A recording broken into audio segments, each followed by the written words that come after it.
Happy Thursday. Dan Kasper Show is on the air. Radio dials. Got a couple of those. 105.1 FM, 790 AM. Also available online. SportsTalk1051.com. Stream it there. Got the app. Video stream also up and rolling on Facebook, Twitter, and YouTube. Appreciate you making us part of your start on this Thursday morning of March 23rd, the beginning of the Sweet 16 tonight. Got some hoops action. Starts off with Michigan State versus Kansas State in a 7-3 matchup. That begins at 5:30. Arkansas taking on UConn. Florida Atlantic taking on Tennessee in the nightcap, which I think is, in my opinion, the best matchup in this Sweet 16 round. Gonzaga versus UCLA. So you got your four games kicking off, or tipping off, I should say, the Sweet 16 tonight. Who you rolling with? Huh? Who do you got? Yeah, I think the last I had heard, let me just double check, see if it's right here. Coming up here, but Michigan State might be slightly, just slightly, the only underdog that's favored for I think tonight and even in Sweet 16. 1.5 over the 3-seeded Kansas State Wildcats. So can Tom Izzo's group get to another Elite Eights? Can they pull off another upset after upsetting Marquette this past weekend? We shall see tonight. But I'm excited about these Sweet 16 games because I think we've got some intriguing matchups, some good matchups coming up here. All the games tonight, I think are going to be good ones. And then you look at the schedule. If we look a little bit ahead to tomorrow, San Diego State, Alabama, Miami, Houston, Princeton, Creighton, and you got Xavier, Texas. Can Princeton, as a 15 seed, continue their little bit of a run here? Can they get past the Blue Jays, get into the Elite Eight? Can Alabama and Houston, as the only remaining 1 seeds, continue to advance throughout the tournament? So I think these are some intriguing matchups coming up here, some good matchups coming up here for the Sweet 16. But for tonight's games, who do you got? Who are you going to roll with? Going to pick Michigan State over Kansas State? Do you think UConn can continue their hot stretch here? Zags versus UCLA. What do you got for me? All right, make your picks. If you're wondering, we have a tip time now, too, since the Badger men's hoops team, still alive. We do have a tip time now against North Texas next Tuesday at 6 p.m. Next Tuesday at 6 p.m. in the NIT Final Four. We got, and then Utah Valley versus UAB. Quite the Final Four over there, huh? No offense, Wisconsin, but still. Hey, I'm rooting for Wisconsin. I'm rooting for the Badgers to get it done. Why not? Why not? Get her done. Get that NIT championship. So, but, put that on your calendars. That's going to be on ESPN next Tuesday, okay? Speaking of hoops, Bucks getting it done again last night. Absolutely dominating the San Antonio Spurs. 130-94. I mean, the Spurs just stink this year anyways. I mean, they're 19-54 overall and have won only 6 games on the road so far this year. But Giannis, in just 24 minutes of action, doing his thing, 31 points, 14 rebounds, rinse and repeat. No starter for the Bucks went over 30 minutes. The closest would actually be Chris Middleton, which has to be a good sign with his knee and such. But he put up 19 points, also had 10 dimes, 10 assists. Bobby Portis leading all bench scorers for the Bucks, putting up 19 points and 10 rebounds, another double-double for the potential 6th man of the year. So Bucks sitting at 52-20 overall in the season, 72 games in. They got 10 more to go. They increased their lead for the number 1 spot in the Eastern Conference. 2.5 games right now. And you're looking at their upcoming schedule. They're going to begin a little bit of a West Coast trip, mini one. It does begin a 4-game road trip here for the Bucks tomorrow against Utah. then what should be a fun game against Denver on Saturday if all the major players play. And we won't have any load management type of thing there, right? But kind of looking at it, Utah is fighting for their playoff lives. They're a half game back from the play-in tournament right now. We know Denver holding on to that 1 seed right now in the Western Conference. And then the Bucks will return towards the Midwest next Monday with a game against Detroit, who is the worst team in the entire NBA. And then you got the Pacers, who are just outside looking in as well, trying to get in that play-in tournament. And then a week from today begins that huge 2-game stretch, 2 home game stretch for the Bucks. Boston and then Philly. Could we, by that time, when that's all said and done, maybe kind of have some stuff figured out in terms of who's going to get the 1 seed? Will it be locked up? Who knows? We'll see. But right now, Bucks holding on to that 2.5 game lead over the Boston Celtics, up 3 over Philly.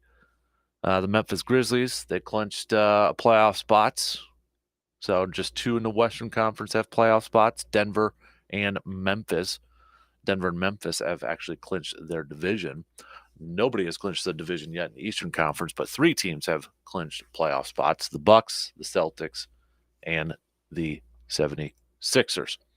Also on the docket, hey, we are a week away from officially opening day in Major League Baseball. Believe it or not, we're getting there. Does it feel like baseball season? Kind of starting to creep up here. I know we've had the World Baseball Classic and such, but I almost kind of feel like it's still kind of creeping up. I don't know. Maybe it's just because of the weather around here or something like that. But for me, I guess it's still kind of hard to believe that, yeah, we are actually going to have opening day a week from today. So MLB.com ranked all 30 farm systems in Major League Baseball right now. And the Milwaukee Brewers, right in the middle, number 15. They have climbed up these rankings in the last few years here, though. 2021 preseason ranks, they were 28th. I mean, right at the bottom. 2022 preseason ranks, we're up to 25. But now they've jumped up 10 spots to number 15. And a lot of that has to deal with the outfielders. They're outfielders. They're top 100 prospects. If you look at the top 100 prospects in Major League Baseball, the Brewers have 3 of them on there, and they're all outfielders. Jackson Chourio, Sal Frelick, Joey Wiemer. Names we have been hearing about for the last year or so. Just reading a little bit, if you haven't checked it out on MLB.com, it obviously talks about the outfielders and such. But does mention that the Brewers are a little bit lighter on arms. A little bit lighter on arms. So something to maybe kind of keep an eye out there. But definitely made a big jump this year in terms of last year's preseason rankings. Anybody's kind of wondering about how MLB.com ranked the other ones. Baltimore came in at number 1. And this is probably just going to scratch the head for many people. Like, how is that possible when they always make moves and all that? Dodgers at number 2. I mean, so you have a team like the Dodgers who are willing to spend money on players, but yet, that's a lot in free agency and such. But they do a fantastic job with developing players in their farm system too. So they're number 2. Because you'd expect maybe some, Baltimore number 1, no big surprise. Arizona's at number 3. Okay, teams. Although Baltimore surprised a lot of people last year, but maybe some of those teams that aren't always. You're not picking them to win the World Series, I guess is what I'm getting at. But Cleveland at number 4, Cincy's at 5, Tampa's at 6, Texas at 7, Pittsburgh's at 8. Well, that's the second NL Central team. Cardinals are at 9. That's your third NL Central team. Washington 10, Mets 11, Cubs 12. So there you go. But all NL Central teams, top 15 in terms of farm systems. Anybody wondering where the Twinnies are at? They're at 19. Dead last By the way, one thing that kind of surprised me too is like Oakland, 22. What are you guys doing over there? But the team that is dead last in these rankings is the Atlanta Braves. But Braves have kind of used their farm system to make some trades and help their big league club right now. Kind of similar to what the Brewers were a few years ago. That's why they were at 28 just a couple of years ago. So, but we'll throw some baseball talk in here as well, as we are officially a week away from opening day. We'll throw a little football chat in here. If you are a part of our morning email conversation, and please sign up for that. Like, I don't want to like spam up your inboxes or annoy you or anything like that. I really want to get your opinions and your thoughts on some of the topics out there. And this is where I can send you a question. You can email it back directly to me, or you can hit me up on Twitter, or you can send me an early text before we even start the program. But the reason of this is I'm not trying to flood your inbox or spam it or annoy you or anything like that. I want your opinions, and I want your thoughts, and I want you to be a part of the conversations here. So one of the email I sent out this morning, in case you didn't see yesterday, the New York Jets trading Elijah Moore, who a lot of people thought maybe could be a part of a trade package with Aaron Rodgers, and including myself. Like, I'd be intrigued with that. But the Jets trading him to the Cleveland Browns, him and a third-round pick to the Cleveland Browns for a second-round pick in this year's draft. So right now, the Jets currently hold the 42nd and the 43rd overall picks in this year's draft. So my question, we had Peter King on earlier this week. We talked about draft compensation and such. My question would be, or is, now that the Jets have picks 42 and 43, would you be satisfied with those picks in a trade for Aaron Rodgers, and maybe plus a conditional pick if he plays for more than one season? 42 and 43. Now, if you use the draft value pick chart, the famous Jimmy Johnson one, and there's been a couple other ones out there. It's like these GMs and these other NFL front offices use these value charts to determine what draft picks are worth, right? So it's like, okay, if I trade, a fourth and a fifth, or maybe a fourth and 2/5, it equals a third round pick, something like that. But if you're wondering, the value of picks 42 and 43, if you add it up, it's about the same value as the 17th overall pick in the first round.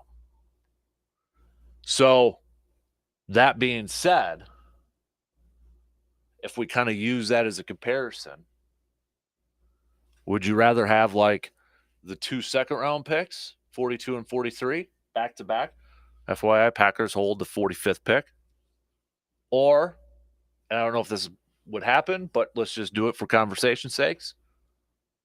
Trade those 42 and those 43rd overall picks and move up in the first round and get like the 17th or maybe the 18th pick or something like that.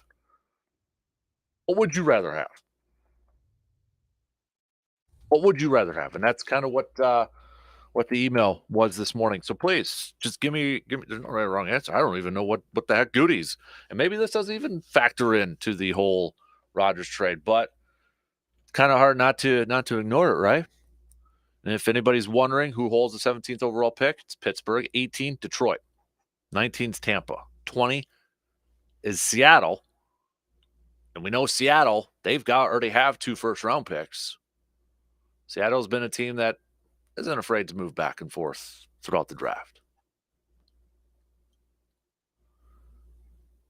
So, again, do you think you'd rather have the 2 second-round picks, or package those 2 second-round picks, move into the first round, and get that first-round pick for Aaron Rodgers? Let me know. All right, you can email me if you're a part of that email conversation, or hit me up with a text, 715-830-1912. Facebook, Twitter, all that fun stuff. So let's get things rolling here this morning. Coming up on the leadoff here, we'll throw a bunch of stuff into it. We'll throw some hoops talk into it. We got a little baseball chat a week away. I just gave you that question in terms of a trade compensation sort of thing. We've got college hoops, basketball, Bucks basketball, all that fun stuff on there. So let's get things rolling here. We'll take the first break, and then coming up on the leadoff, we'll have a little bit of a smorgasbord of topics to hit up. So we'll be back after these few words.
With opening day a week from today, we'll be at Hy-Vee watching a little Brewers-Cubs, but we'll also be giving away some Brewers-Cubs tickets for the July 4th game. So if you're looking for something to do on July 4th, might as well head down to Milwaukee for a little Brewers and Cubs action. So we're going to be giving away 4 tickets for that game. So stop on by, maybe grab a little lunch, watch a little bit of the game with us, and all you got to do is just sign up through your phone. We'll have like a little one of those QR codes, and all you got to do is scan it, and boom, it's that simple. So put that on the schedule a week from today. And then next Friday, we'll be over at Westside Bar and Grill from about 12 to 3.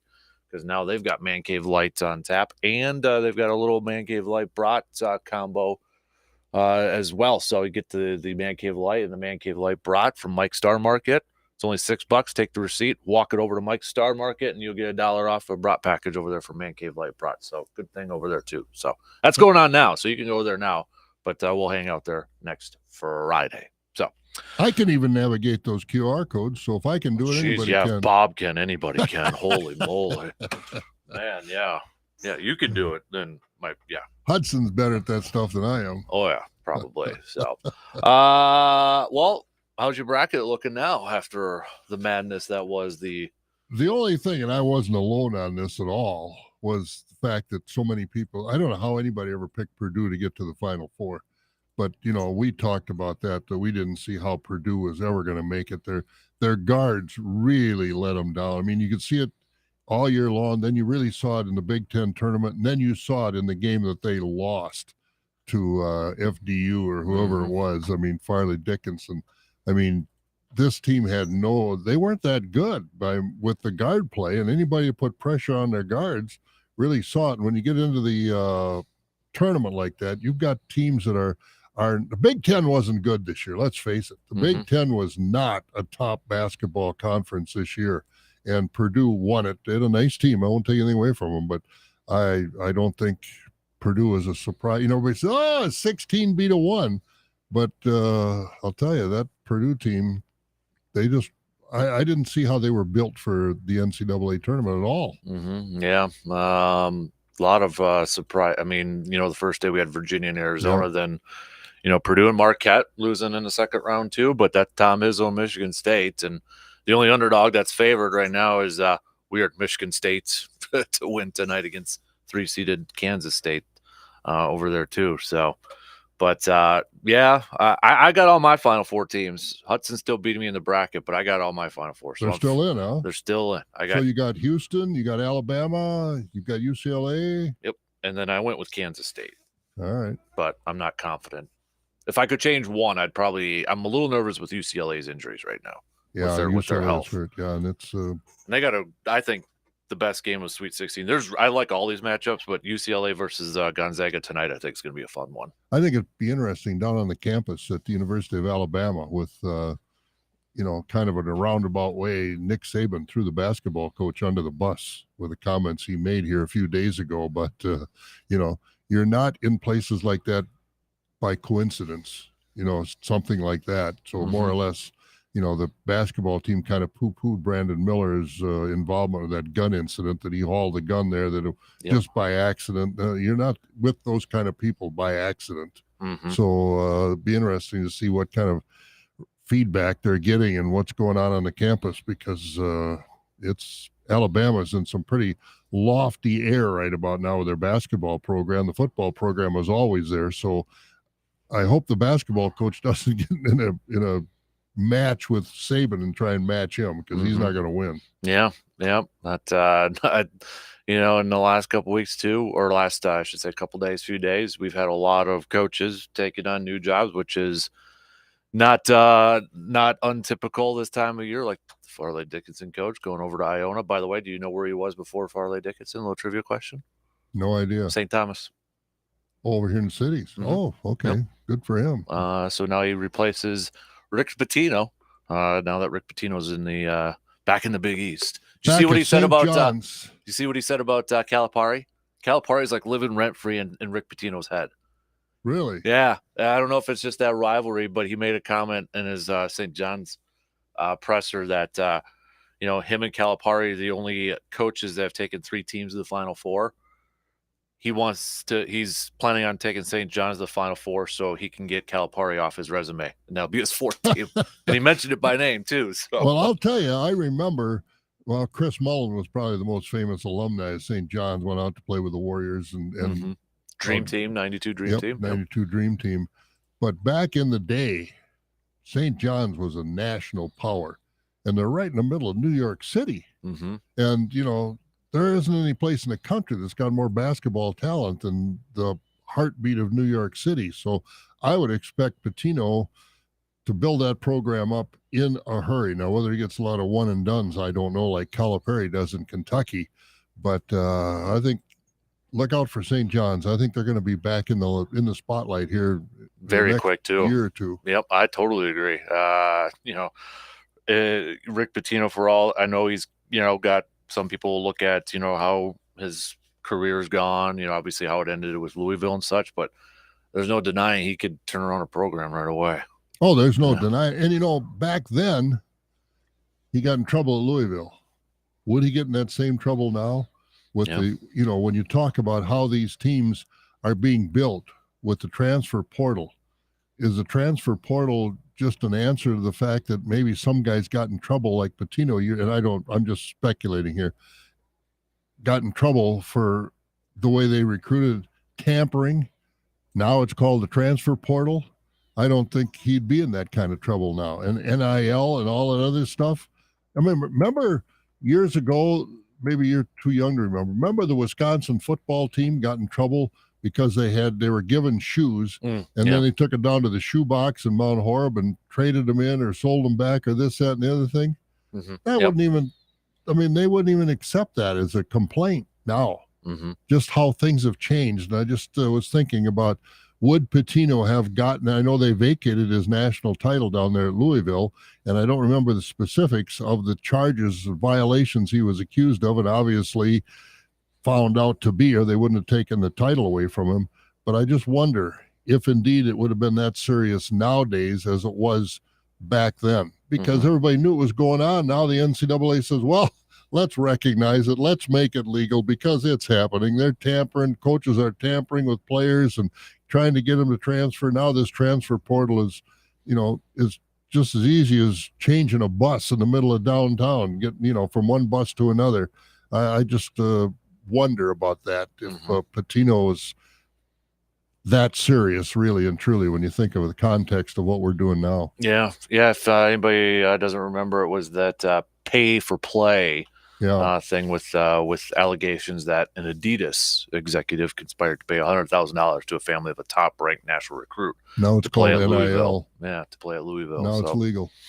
So, but yeah, I fully expect St. John. And then Georgetown's got a new coach. College basketball is better when the Big East is deep. Oh, there's no question. I just think it's great. Those schools out there at the Big East, and they play in Madison Square Garden, and they play, in Washington D.C. It's they got great talent out there. Let's face it. There's no getting around it. And that's what Dan Patrick was saying yesterday too, is about Rick Pitino. He's like, Rick Pitino can go in the homes of these kids in New York City to their families and say, you can go watch your kid play every single game, and I'll make sure that you can come watch your kid play every single game too. You don't have to worry about travel or going across the country or something like that, like you were saying, right in New York City, right there.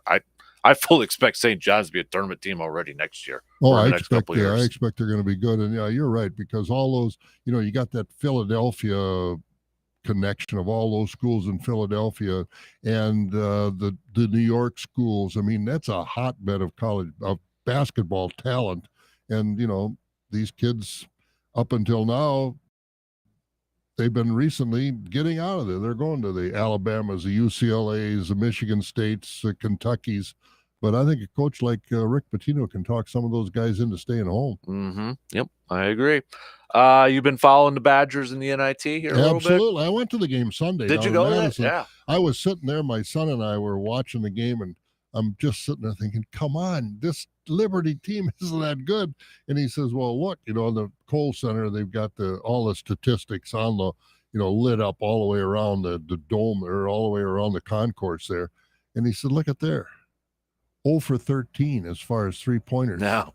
They shot 1 for 15 for three-pointers. A Kismet kid or what Hermits or whatever his name was, number 11. He finally made a three-pointer in the last 2 or 3 minutes to help win that game. But you're at home and you're 0 for 13 shooting threes, and they came up with a way to win. I mean, this Liberty team was not very good. They had that one kid that was a volume shooter, scored 30, 31 points or something like that. He's a volume shooter, but otherwise they weren't really all that good. And for Wisconsin to stay in the game with them or let them stay in the game, it was a frustrating game to watch, but they found a way to win.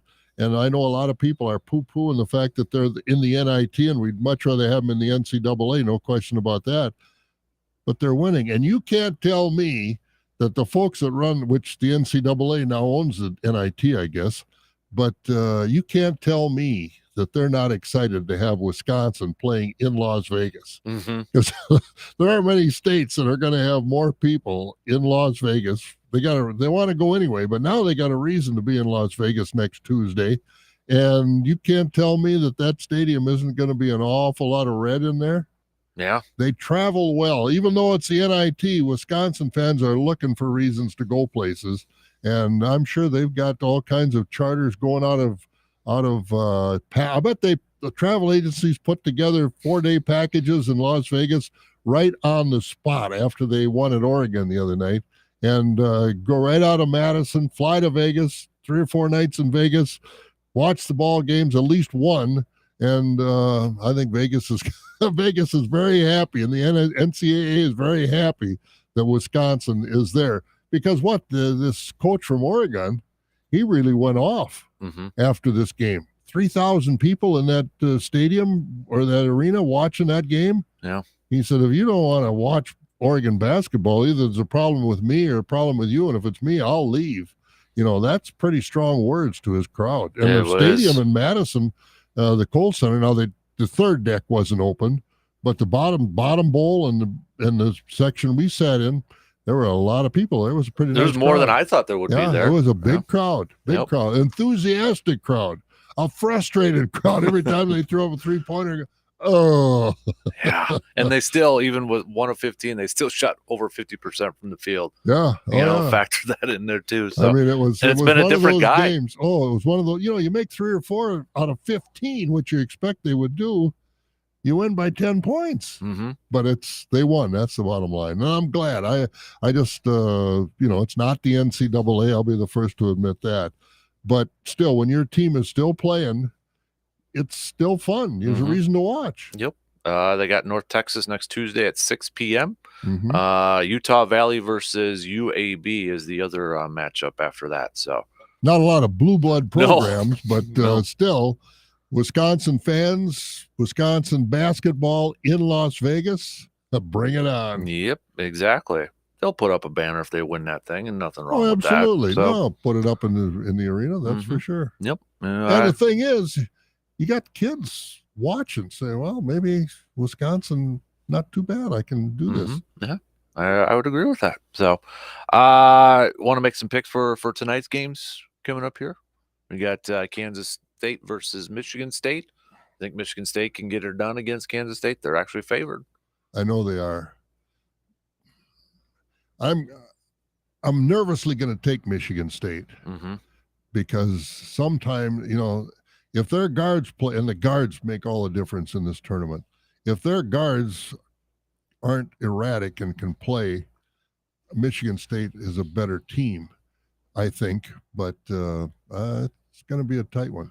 I'm nervous because I have Kansas State in it, so I'm just going to keep Kansas State in the Final Four, but I'm going to go Kansas State on this one. UConn, Arkansas. I got UConn.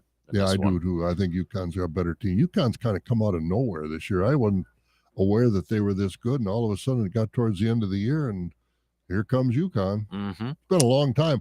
They made a major mistake a few years ago. They went into a much weaker conference. They got no players, and now they went back into what conference? Are they in the they're not the Big East, or they're in the Big East. Yeah, Big East. Now they went back into a conference that's got some kind of credibility, and that helped their recruiting Dan Big Hurley's time. done a really good job Yeah. over there too as head coach. Yeah, and they've brought that team back. Next game up, then we've got what's that? Oh, never mind. Got lost track there. Next game up, then we got FAU Florida Atlantic versus Tennessee. Tennessee with that victory over Duke this last week. Tennessee, that's a team of men. I mean, they're big, strong guys. Yep. And they are tough. And it's going to take an effort to beat Tennessee. So I'm going to pick them. Tennessee's impressed me. Yes, they have. So yeah, I'm going Tennessee on this one too. And then I think, my opinion, the best game of the Sweet 16. There's a lot of good matchups, but I'm really intrigued and excited about this one. UCLA Gonzaga in a 3-2 matchup. It's the nightcap one too, so it's going to be late, obviously, West Coast over. But I think, like you said before, what's the injury situation with UCLA? It seems like Gonzaga is always there, but they can never get the job done. And whether this is that game where they kind of mess their shorts, I don't know. But maybe this is better for the Zags because they're not coming in as that 1 seed and all that, and kind of a little bit under the radar, I guess. I think Gonzaga, because if UCLA was healthy, I'd take UCLA, but with the health problems, I'm taking Gonzaga. Yeah, I think UCLA grinds it out. But I think it's gonna be a close one. I do too. I think it's going to be a good game. I'm excited for that one. And then again, tomorrow's schedule for the rest of the Sweet 16. You've got the first game is going to be San Diego State versus Alabama, Miami and Houston. So you got the 2 1 seeds as your first game. Princeton versus the Blue Jays of Creighton, and then Xavier versus Texas as the nightcap. Another intriguing game in a 3-2 matchup, I think. Yeah, it is. So, there are going to be some good games there, and Creighton kind of catching people by surprise. They couldn't not miss. It seemed like their game against Baylor the other night. So that's why I don't know if they can continue to do that, but it's going to be fun. Good week of basketball. I think they got a good shot to get in the Elite Eight. No offense to Princeton, but I'll take the Blue Jays in that game. And it's kind of nice. You don't have Duke, you don't have North Carolina, you don't have Kansas, you don't have some of those traditional teams in there. The only one's like Michigan State, I think, really. Yeah, but Michigan State isn't. Well, they've been there, and and Tom Izzo has gotten teams this far many, many times. You still don't consider them in the. No, it's not a Kansas or a Kentucky. Yeah, or exactly. North Carolina, and all those schools are gone. Yep. So it's going to be fun finals. It has been 23 years. Luke and I were talking about this yesterday. 23 years since Michigan State won their national championship. Wow. 8 Final Fours with the Flintstones. Yeah, 8 Final Fours for Tom Izzo, but the one, and he's been to a couple national championships, but 23 years already since, and that was obviously the Bennett Final Four for the Badgers too. So I feel like we were having a debate about the best Big Ten basketball coach of all time yesterday. You got Bobby Knight with what he did over with Indiana and such. You got Tom Izzo. I feel like Tom Izzo is kind of like that quarterback that needs that second Super Bowl. He needs and I'm not discrediting his career. He's going to go down as one of the best, but you give him another one or he gets another one, then I think he's up another. Aaron Rodgers, the Aaron Rodgers story. Yep. Like Peyton Manning when he finally got his second sort of went on there too. And then it's like, if those are your top 2, would you say those are top 2 Big Ten? Yep. Who would be your third? Oh boy. Is it Bo? Is it Gene? Trying to think who else I can remember. Who else won a national title? I mean, Bo Ryan is right there, and because I don't really factor. No offense, like Lute Olson. I think of him more as Arizona. Yeah, exactly. He had a nice career at Iowa, but he didn't stay long enough to do a whole lot. But I think Bo Ryan's right up in there. It's unfortunate that didn't get the job done completely. But well, who is I just blanked on his name. The Michigan State head coach, Magic Johnson. Well, I've just blanked on his name. I can see him too. The ball-headed guy. Fart. Yeah, but anyway, what's his name? You just asked me who it was and not said that, I'd probably been able to come up with a name. Yep. But he won a national championship, obviously with Magic Johnson. But when you look at it, there have been some Judd Heathcote. Thank you, Judd Heathcote. But there have been some great coaches in the Big Ten, but one of the problems was back in the 60s and 70s, UCLA won 10 in a row or something like that. Mhm. And so there wasn't a lot of opportunity out there. And then you got the Kentuckys of the world and this, that, and the other thing. So I don't know. Mhm. But I think Bo Ryan should be in the top 5 all time because he didn't just do it for 2 or 3 years. He did it for a long period of time. There had the Badgers always, always in the top. And I mean, I don't know what he went to the NCAA tournament how many years in a row? 15 or Ever 16 since years he in a row. was the head Yeah, coach there. yeah. He was always in the fight. That's for Mhm. sure. Yep. So yeah, you'd have to consider him one of the best. Heathcote because he won the national title, but he wasn't consistently Mhm. great with teams all the time like Bo Ryan was. Mhm. Yeah. I think after your top two, it opens it up for debate, doesn't it? Yeah, it Quite a bit does. there. Yeah. Because I mean, no offense to Judd. I mean, 3 Big Ten regular season championships, 78, 79, and then another one till 1990. Yeah, he was really a good coach. Mm-hmm. There's no question about it. But yeah, I think those two, Bobby Knight and Tom Izzo, stand head and shoulders above the rest. I would agree. Whatever happened to Bobby Knight? He was on TV doing color, and all of a sudden he's gone. I don't know if he teed a lot of people off because he made some comments once in a while that you think, oh man, Yeah, I'm not sure. he didn't cut anybody any slack. No, I kind of did a Google search here. Apparently, he has been a regular attendee at Indiana basketball practice this year. Not good. So back in the good graces of Indiana. Well, I suppose Mike Woodson, the coach, has Mhm. played for him and appreciates. I'm sure he's probably picked Bobby Knight's mind too, as far as strategies and things like that. And I will say that I root for Indiana Mhm. because I like seeing that coach. Same way I root for Wisconsin anyway, but Greg Gard wearing a coat and tie again. Mhm. I mean, some of these guys show up at games like they're going to practice with a t-shirt. Yeah, they might have a nice golf shirt on with their school's insignia on it, and the coach for Ohio State wears a coat and tie. But boy, I'll tell you, it's I just think there's you sign a class when you wear a coat and tie. Mm. I really do. Mhm. I like that. Mhm. All right. Tell you what, let's take a quick break. If you want to make your picks, you can do so by hitting us up with the text. G-Man's got FAU and UCLA on his bracket, so that's what he's going for. Let's take that quick break. We'll finish up the first hour. 1 week away from opening day, we got some top 100 players list. How many Brewers are in that?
Let's do a little throwback Thursday to finish up this first hour here. Since we were talking a little college hoops here, we got a couple of throwback Thursdays for you.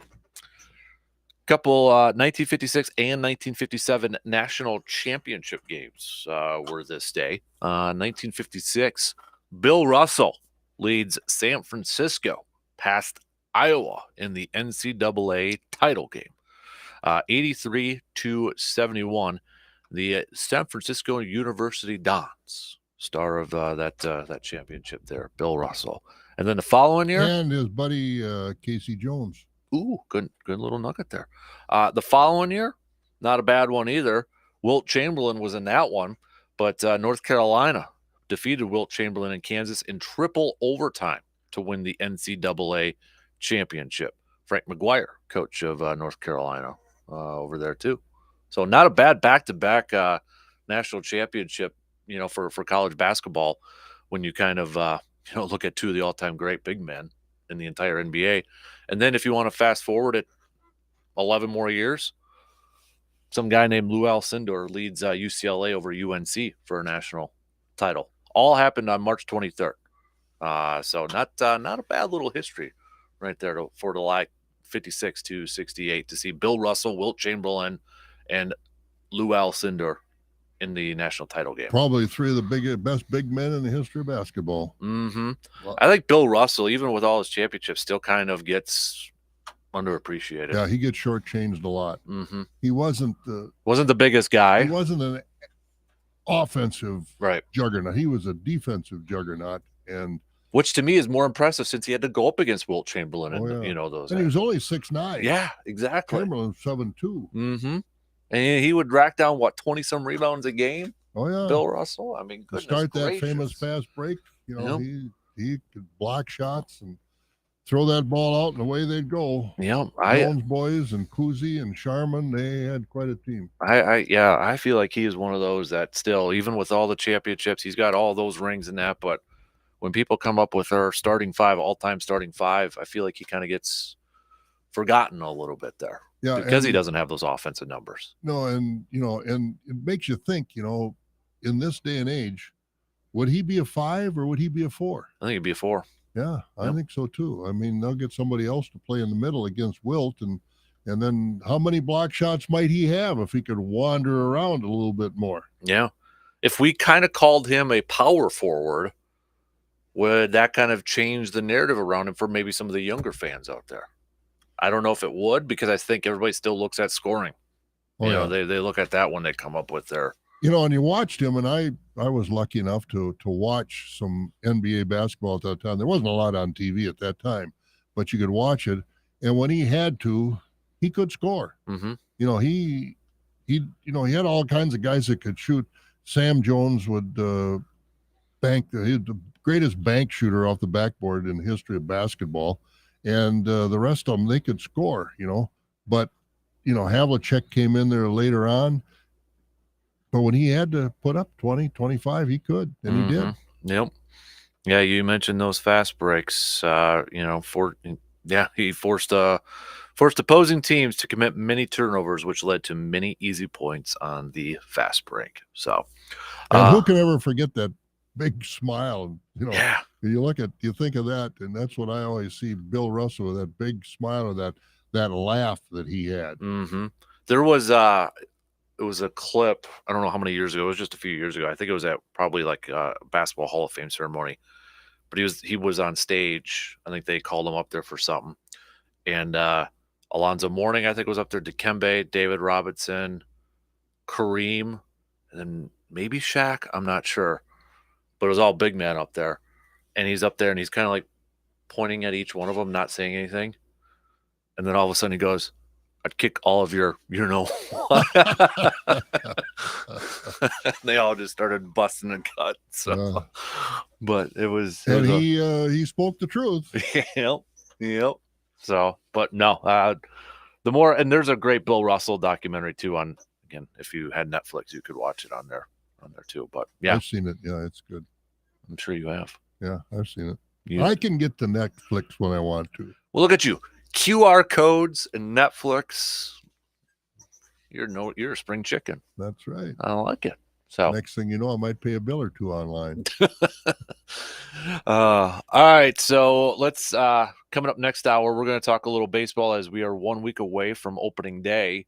MLB.com, or excuse me, ESPN.com ranked all top 100 baseball players in Major League Baseball heading into the season. 3 Brewers have made the list. If anybody wants to take a guess on who those 3 Brewers are they all pitchers? No, they're not. So if you want to, you can hit me up with a text or hit us up with a text. 715-830-1912. I will tell you one player who's not a Brewer, though. Dalton Varsho made the list. Good deal. Yeah, number 93 on here. Varsho's days behind the plate are probably over. Talking about catcher. He's too good of an outfielder. He contributed to Major League best 18 outs above average last year for the Diamondbacks. The 26-year-old also contributed some with the bat, adding 27 home runs and 16 stolen bases.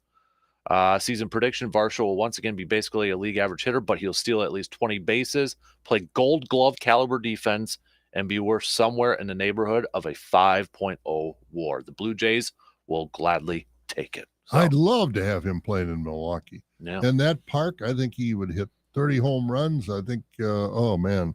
But good for him. He's doing a wonderful job in Toronto, or going to do a wonderful job in Toronto. I don't know why Arizona let him go, to tell you the truth. Mm-hmm. Yeah. So, but that'll be exciting to watch. I know he just he hit a dinger yesterday, crushed it out of the park for spring training. So, I want to get a Blue Jays hat. I always like the look of the Blue Jays hats. Yeah. Oh, they do. That bird on there, that Blue Jay head. Yep. With that blue and white on there. Yep. All right, one in. We got 2 more to go. We'll do a little sports nuggets of the day, and then give me your best guesses. Who do you think ESPN, the 3 Brewers that they listed in their top 100? One's pretty obvious. Can you name the other 2, though?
All right, second hour kicking off on this Thirsty Thursday. It is a Thirsty Thursday, so if you want to give a little shout out to anybody or anything, hit us up with that text on that Shoe Doctors bullpen line, 715-830-1912. Tell us who you are giving that shout out to. We got a little receiver defer coming up at the back end of this hour. No outdoor tidbit this morning. Jake's a little bit under the weather, so get some rest and feel better over there. So we'll get Jake back on next week. So if you ever have a question for our very own conservation warden, you can always let us know ahead of time, and we'll save those and pass those along to Mr. Jake Bolks. Let's start off this hour doing a little sports nuggets of the day, brought to you by Ansay Associates. It was this day in let's go 1971. The Boston Patriots officially announced their name would change to the New England Patriots. Evel Knievel, 1972, broke 93 bones after successfully, I don't know if you call it successfully, jumping 35 cars, but 93 bones he broke in there. So it sounds like he jumped 34 of the 35. We got Wayne Gretzky scored his 802nd career goal to pass Gordie Howe as the NHL's all-time leading scorer in 1994. The following year, 1995, Jaromir Jagr became the first European player to lead the NHL in scoring. I think that's about, those are just a couple of your sports nuggets of the day, brought to you by Ansay Associates, since we talked about a little bit of the championship history in our Throwback Thursday here. Let's talk a little baseball. Week away from opening day, believe it or not. By the way, before we get to that, were you tuned in a little bit to the World Baseball Classic? I was. I enjoyed that. I thought it was really good this year. Yeah. It was really entertaining. I did too. I enjoyed it. I did too. Hopefully it, continues that trend. Maybe the U.S. can get more pitching. That's what I was just going to say. I said I applaud the U.S., the position players that show. I mean, Mike Trout and Trey Turner and Mookie Betts, and there were some very good, high-profile, high-paid players that went to play for the U.S. in that, and I applaud them for doing that. And I thought it was great. It was a great game. Shohei Ohtani struck out Mike Trout to end the whole thing. I mean, you can't have more drama than that, and I think it came out as a success. I do too. And yeah, I don't know. It'll be interesting to see how they can get those pitchers. I'm sure GMs are going to be a little, we don't want any more wear and tear on those arms. I don't know, but overall, I thought it was really entertaining. We had some great baseball. The fans in the ballparks, you could tell the teams were buying in, the players were buying in. So it was great. It was great. And then we got the matchup that everybody wanted to end the game. I wonder if some of these, and I don't know if it's that big a concern for the general managers and owners, if they'll start putting into contracts. Now they've got things in the contract like you can't ride a motorcycle, or you can't skydive, or you can't pitch in any other event other than major league sponsored games. Now, I don't know, is baseball in the Olympics? I don't even know. But this world baseball tournament that just ended, things like that, if they'll put those in contracts to keep these guys from doing it, pitchers especially. But, the position players, I was just glad to see that the United States gave a good representation of itself. And like you said, pitching was the difference. Yeah. I mean, Shohei Ohtani finished that. I mean, this guy, I think he's even getting better. Yeah, I mean, I was watching that when he was facing these guys in the ninth inning, 102. And he just pitched the day before. Yeah, and it didn't like he was stressing to do that at all. I mean, a kid like that can throw 102 miles an hour, 101, 102. Oh, there's one at 100. I mean, I don't know how he generates that kind of speed, but boy, he is a freak of nature. Yeah, the Olympics, yeah. So it kind of went the same way almost a little bit here with the World Baseball Classic, because the 2020 Summer Olympics, gold went to Japan, silver United States. And they're all in. They're all in. United States, not all in. I mean, there were a lot of great players from the United States there, but the pitching was the difference. I agree. But overall, I really enjoyed it. And I think, Ohtani is just getting better and better, it seems like, every year. Yeah, he really is. Yeah, and he's going to make bank next year when he's a free agent. Holy moly. Yeah, he's going to be the highest paid player, right? Oh, I would think I so. got to imagine he's going to be the highest paid player. Well, I mean, So how good is he going to look in pinstripes? He's the only guy that can do what he can do. Yeah. How good is he going to look in pinstripes? I hope not. That's what everybody's just assuming he's going to go to the Yankees. Well, I mean, you have to. Mm-hmm. Yeah. And I don't know what's Boston saving up for? For years, I don't know. Boston was right there spending money with the Yankees, the Dodgers, the Angels, and Philadelphia got into it the last few years. But all of a sudden, Boston has just fallen off the map as far as spending any money on talent, and it's showing where they end up in the standings. Tell me if maybe I'm off base on this, but because he is from Japan, California is closer, right? I mean, do you think that might be a little bit of a fact? I don't know if it would or not. I don't know. Yeah, maybe he'll go across town and play for the Dodgers. Maybe the Angels will come up with some kind of a deal that's Giants were willing to spend on Aaron Judge and that, and they failed on that, and Correa, and they failed on that too. The only problem is when you spend all your money on one player.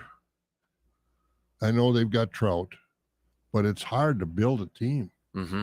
Well, look at the Brewers. Yeah. Where their offensive struggles, they put so much on one player, and Christian Yelich hasn't been up to that level yet. And that kind of leads into the top 100 players as voted on by MLB.com. When you got a guy that's making as much as Christian Yelich and he's not in your top 100. He's not, because I had him and I thought maybe just by reputation or by contract. Nope. But he's not in the top. That hurts. Yep. That hurts a lot. Yep. I'm hoping the changes in the rules this year with the shift and the pitch clock, I think hitting's going to be better. I really do, because I think the pitchers, and I've said this before, I think the hitters are going to stay in the batter's box. They're going to stay focused. They're not going to be, looking around to see who's there and adjusting their shoelaces and their gloves and their belt and their helmet and everything else. Stand in there and hit the ball. Mm-hmm. I think the attention is going to be more focused, and I think the offense is going to go up this year in baseball. Kevin guessed Burns, Devin Williams, and Willie Adames. Kevin, you got 2 out of the 3. Any other guess? Burns is the obvious one, right? Yeah. We all know Burns is on there. He's actually listed or ranked, if you want to use a proper term, how they did it, in the top 25. No big surprise. He comes in at number, 20? Yeah, 23. And if he played in New York or Los Angeles, he'd be about 10 or 12. Yeah. So the other starting pitchers that are ranked higher than him, Verlander's at 22, Garrett Cole's at 19. What are the? I don't think Verlander's better than him anymore. Now you go back in past history, Verlander's had quite a career, but I don't think he's there anymore. Mm-hmm. The next highest brewer, nobody has said his name, and that's Brandon Woodruff coming in at 55. He's on my list. He's on Burns your list? and Woodruff were my 2. Mm-hmm. And then the third one, I had Yelich just of history, mm-hmm. but I don't have the third one now. Yeah, Brandon Woodruff coming in at 55, which I was like, all right, they got that's Peralta higher on that list? Huh? Peralta on that list? Nope. By the way, Bryce Harper's 58, so they got Woodruff higher than Bryce Harper on there, which is nice. You want number 90 is Willie Adames. Willie Adames is the final brewer to come in there. So, yeah, no Peralta, no Devin Williams on that list. And I wonder, too, like with Devin Williams, great setup guy, right? 1 Rookie of the Year. Maybe there's some questions. Can he take over the full-time closing role now? Can he be that dominant closer? Well, I think he did a little bit last year. Mm-hmm. But if he can do it on a full-time basis, is Josh Hader in the top 100? Honestly, I didn't see Josh Hader on here either. I did not see him. Maybe they just don't value the closers on here. So for Devin Williams to be on there and he's not on there. Josh Hader not on there, or mm-hmm. Devin Williams not on there. But I mean, it's interesting list. I don't know who's number 1. Who's the top player? Guy we were just talking about, Ohtani. Yeah, rightly so. Yeah, number 2, Judge. Let me scroll back up here because number 2 is his teammate, and that's got to be frustrating for Angels fans to see the 2 top players. And you can't get to the postseason. You can't get to the postseason. Got to keep Trout healthy. Yeah. Judge comes in at 3. Manny Machado at 4. Then Freddie Freeman at 5. Juan Soto at 6. To round out the top 10, Julio Rodriguez from the Mariners, Trey Turner, Mookie Betts, and then Nolan Arenado from the Cardinals. Pretty good lineup. Not bad, right? Boy, I guess not. Man. But I don't know. Like it's weird because I think that World Baseball Classic has me more excited about baseball season, but at the same time, it doesn't feel like it's already next week starting. Now with the weather, we got so And much maybe white that's on the ground. what's kind of factoring into this whole thing a little bit. But because down around, well, you don't have to go far south of here. I was down in Madison over the weekend, as I said earlier, and coming back, I was kind of trying to keep my focus a little bit on the road, obviously, but on the snowpack. And you get much south of, down Black River Falls, then you get to Toma, Mauston down there. The snow is maybe in a bank someplace, but it's not on the fields anymore. Mm-hmm. So the snow is gone. So Chicago is obviously snowless and looking forward to opening day. I just hope it's not 35 degrees opening windy day. and all that stuff. So, but no, I'm excited. I always get excited right away at the beginning of baseball season, though, too. So that's going to be a lot of fun, and we'll see where the Brewers are going to be at. I think we were talking, or at least I mentioned in the first opener, MLB.com listed or ranked their top farm systems for all Major League Baseball clubs, and this is probably another thing that frustrates baseball fans if you're not a Dodgers fan. Dodgers came in at number 2 for the best farm system in all of Major League Baseball. So it's like it goes against the theory that, well, they get all this, they acquire all this talent, free agency, maybe trades or such, and yet the freaking Dodgers still have the second best farm system in all of Major League Baseball. It's like that pipeline, they just keeps feeding it. It keeps feeding it with all this talent over there. And they've got how many top 100 prospects? 1, 2, 3, 4, 5, 6, 7. 7 players in the top 100. Yeah, and they've got a system. They know what they're doing. And for if anybody's wondering, all NL Central teams are in the top 15. Brewers are actually the lowest ranked one, 15. Yeah, they've let their minor league teams kind of, I don't know, falter a little bit over the last few. For a while, we were right. They were trading a lot of them. Yeah, they were trading a lot of them for impact players now, and they've gotten better. The rankings have gone up the last few years here, but it's really because of their outfielders, their young outfielders. The little write-up said that they're kind of lacking a little bit in terms of arm talent in the farm system. But again, you kind of wonder with all those outfielders, is that again, possible trades to acquire younger arms in the future? I don't know, but they got a stockpile of outfielders. And that Jackson Cheerio, I think everybody's just kind of waiting for him to make that debut at the major league level. This young kid who's... What's the anticipation for him to he's come going to up start this off year? in Double-A. He's going to start off in Double-A right now. But last year he was just tattooing the ball. I think he's 18 or 19 years old right now. Mm-hmm. So, and we all know with that gamesmanship, the longer you keep them down, the more years of control and all that sort of stuff, that factors into everything. So, but I think everybody's kind of excited to see him at some point. I don't know if it will be at some point this year. Probably more likely maybe next year. Yeah. I wonder what would have happened to Robin Yount if he would have come up now. He came to the majors 18 years old. Yeah. What would the Brewers have held him down in the minor leagues till he was 21 or 22 and it cost him 3 or 4 years on his way to the Hall of Fame? And I'm not blaming the Brewers. I'm just saying the way the systems are now and the way the contracts are written and the movement of players, would they have kept him down in the minor leagues? As any team might have done that. You got to be pretty special to get in the major leagues at 18 years old. Yeah, that's a short list.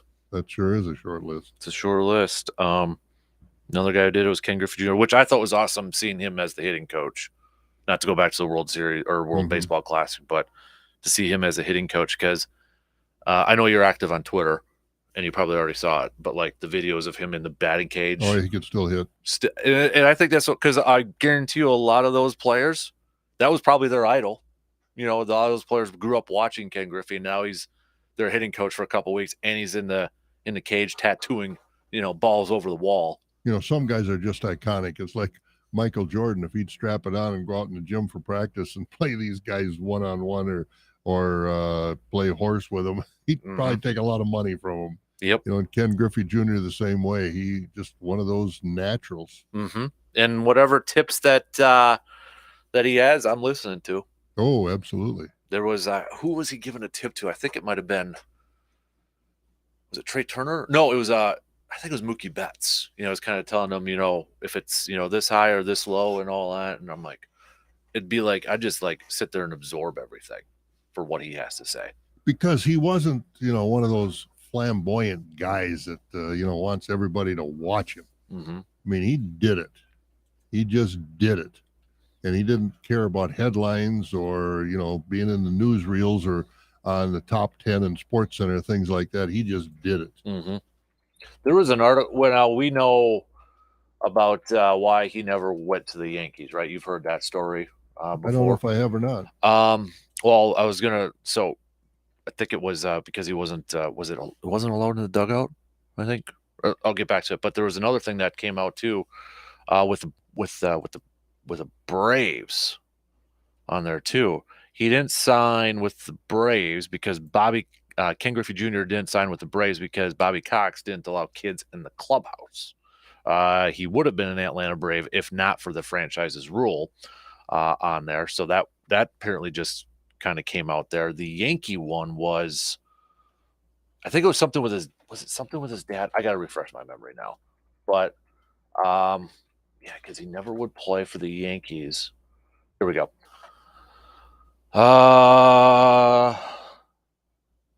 Yankees organization, yeah. In the documentary Junior, he revealed the source of that disdain. His father played 19 years in the major league, spending time with 4 different clubs.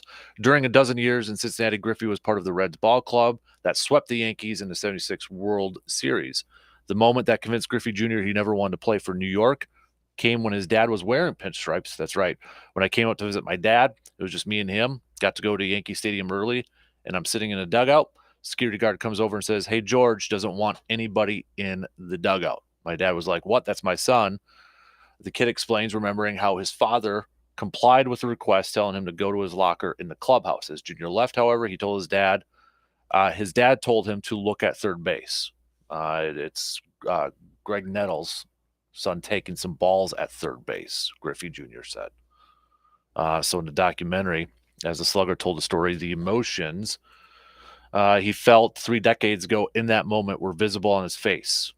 So saw another kid taking third, balls over there. Griffey Jr. was told to leave. Obviously that, and then Bobby Cox didn't allow kids in the clubhouse. A couple of big what ifs there. I think I would have made an exception for a guy like Ken Griffey Jr. To bring him in. And I don't know, if they're talking before the game or this, that, and the other thing in the clubhouse, big deal. They're playing 162 games. It's not like the NFL where you play 17 games and you're focused all the time. When you get in the clubhouse on game day, you're focused. When you're there, when you play that many games, you're there so early, throwing the ball, running, doing exercises, taking batting practice, taking fielding practice. I think it's a little looser than it is. Mm-hmm. And everybody has a right as a leader to set their own rules, but sometimes it can come back to bite you. Yep. And just think he remembered that from a kid. Mm-hmm. As a kid. Also, Griffey Jr. was probably in a position where he could really pick where he wanted to go at that point, no question about it. So, all right, let's take a quick break, and then we're going to chat a little footballs. This was our morning email question this morning, and again, I'm not trying to flood your inboxes or spam it up. I want your opinions and thoughts on this. And if anybody has a good name for this, please, I'm looking for a good name. But yesterday, the Jets made a trade. They traded Elijah Moore, the wide receiver, to the Cleveland Browns with a 3rd-round pick to acquire the Browns' 2nd-round pick, which means the Jets now hold picks 42 and 43 in the 2nd round of this year's draft. If you add up both those picks, if you go by the Jimmy Johnson draft trade chart or all the trade charts that somehow people were able to figure out points attachment to it, it equals about the 17th overall pick in the 1st round. So the question we asked everybody out there this morning in the email, would you be good if that's what it took? If you got those 2 2nd-round picks for this year and a conditional pick, if Rodgers was to play more than a year, would you be satisfied with those 2 2nd-rounders? Or would you maybe like to see a package of those 2 picks and moving up into the 1st round around that 18, 19, 17 mark? We'll get to your thoughts, give you a couple more minutes to respond via email, or you can hit me up with a text, tweet, Facebook, comment on the video stream, all that good stuff, and we'll give our thoughts on that. But quick break, and we'll be back in just a couple minutes.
April 7th, we'll be over doing the morning show from Ivy, because big thanks to our good friends at Carpet City Flooring Center. We've got a putting challenge that we're going to have over there. And Carpet City Flooring Center also giving away a new Odyssey putter and a new Callaway driver for winners, too, if you sink your putt. So even if you attempt a putt, you're going to get 3 chances. But even if you attempt one, you're going to get a ticket for that raffle in there, too. So on your way to work, stop by, hit a couple putts, go to work, or maybe you have the day off. I know the kiddos have that day off too, so stop on over. We'll be there for a few hours in the morning, obviously doing the morning show and such. So should be a lot of fun. It's the Friday of the the Masters already coming up here. So golf coming up, baseball coming up. Let's go, weather. I'm ready to hit the golf course too. Come on. All right. That should be a lot of fun. Again, big thanks to our friends from Carpet City Flooring Center. Because they're building this putting green for us. They're putting it all together. So should be fantastic. It's gonna be tricky. So are you giving them tips so that you got an advantage? I know nothing about it. They're keeping it hush hush on me. Okay. Yeah, good. That whole team over there's keeping it hush hush. I can't tell you the type of carpet they're using, the length. Is it going to be fast? Is it going to be slow? Shag carpet. Yeah, I don't know. I might have to bring out the lob wedge or something and get it in there. So, and if you want, you can bring your own putter. I'll have my putter there, but I know I'm a righty. So if you got any lefties out there, you're probably going to have to bring your own. And I don't want to hear the excuses. Well, if you had a better putter, Dan, I would have made it. Well, bring your own then. I don't know. I got an Odyssey's single blade. I do want a 2-ball putter. I got to find out if I'm eligible for this. I got a putter that I got for my 40th birthday. A friend of mine worked for Oscar Myers, and he gave me a wiener putter. It's it's a regular putter, but the blade of it is a wiener, an Oscar Mayer wiener. That's awesome. And I've had a lot of fun with that over the years. I got to see if I can find it. You got to find that, and you might need to bring that one over. I'd have to bring that over if I can find it. Oh, man, that's good. Let's go through. Thank you to everybody who emailed back talking about that trade package. Mark with an email. I think if we get both seconds, that is roughly equal to a first and is acceptable to me. Just no thirds. The Packers don't do well with third-round picks. Lee, 42 and 43 with a conditional for future draft picks. If he plays another season, would be reasonable at this point. We have to get things in place to move on. Josh, how much of the salary the Jets are willing to take on, plus those picks, how does that affect free agent moves the Packers can make once the trade happens? That is another part of the deal that I think needs to be addressed. If take on some money, does that help the Packers? Josh, you're overthinking this, man. Holy moly, that's deep in there. Ralph, yes, 2 second-round picks would work just to move on. Not many first-rounders ever really work out anyways. At least for the Packers. Bloomer Tony, morning Dan and intern. I hope the Packers do trade for the 2 second-rounders from the Jets along with a conditional 24 or 25 pick. That would give us 4 picks in the top 45, go best player available at 15, and load up positional talent in round 2 with these spots: wide receiver, tight end, safety, and edge. A couple more of you, I don't know your names, with text saying, yes, I would be happy with the 2 second-rounders and a conditional pick there. I just hope people, and I don't care what they do now. I mean, I just get it over with. And I think that's what a lot of people are saying.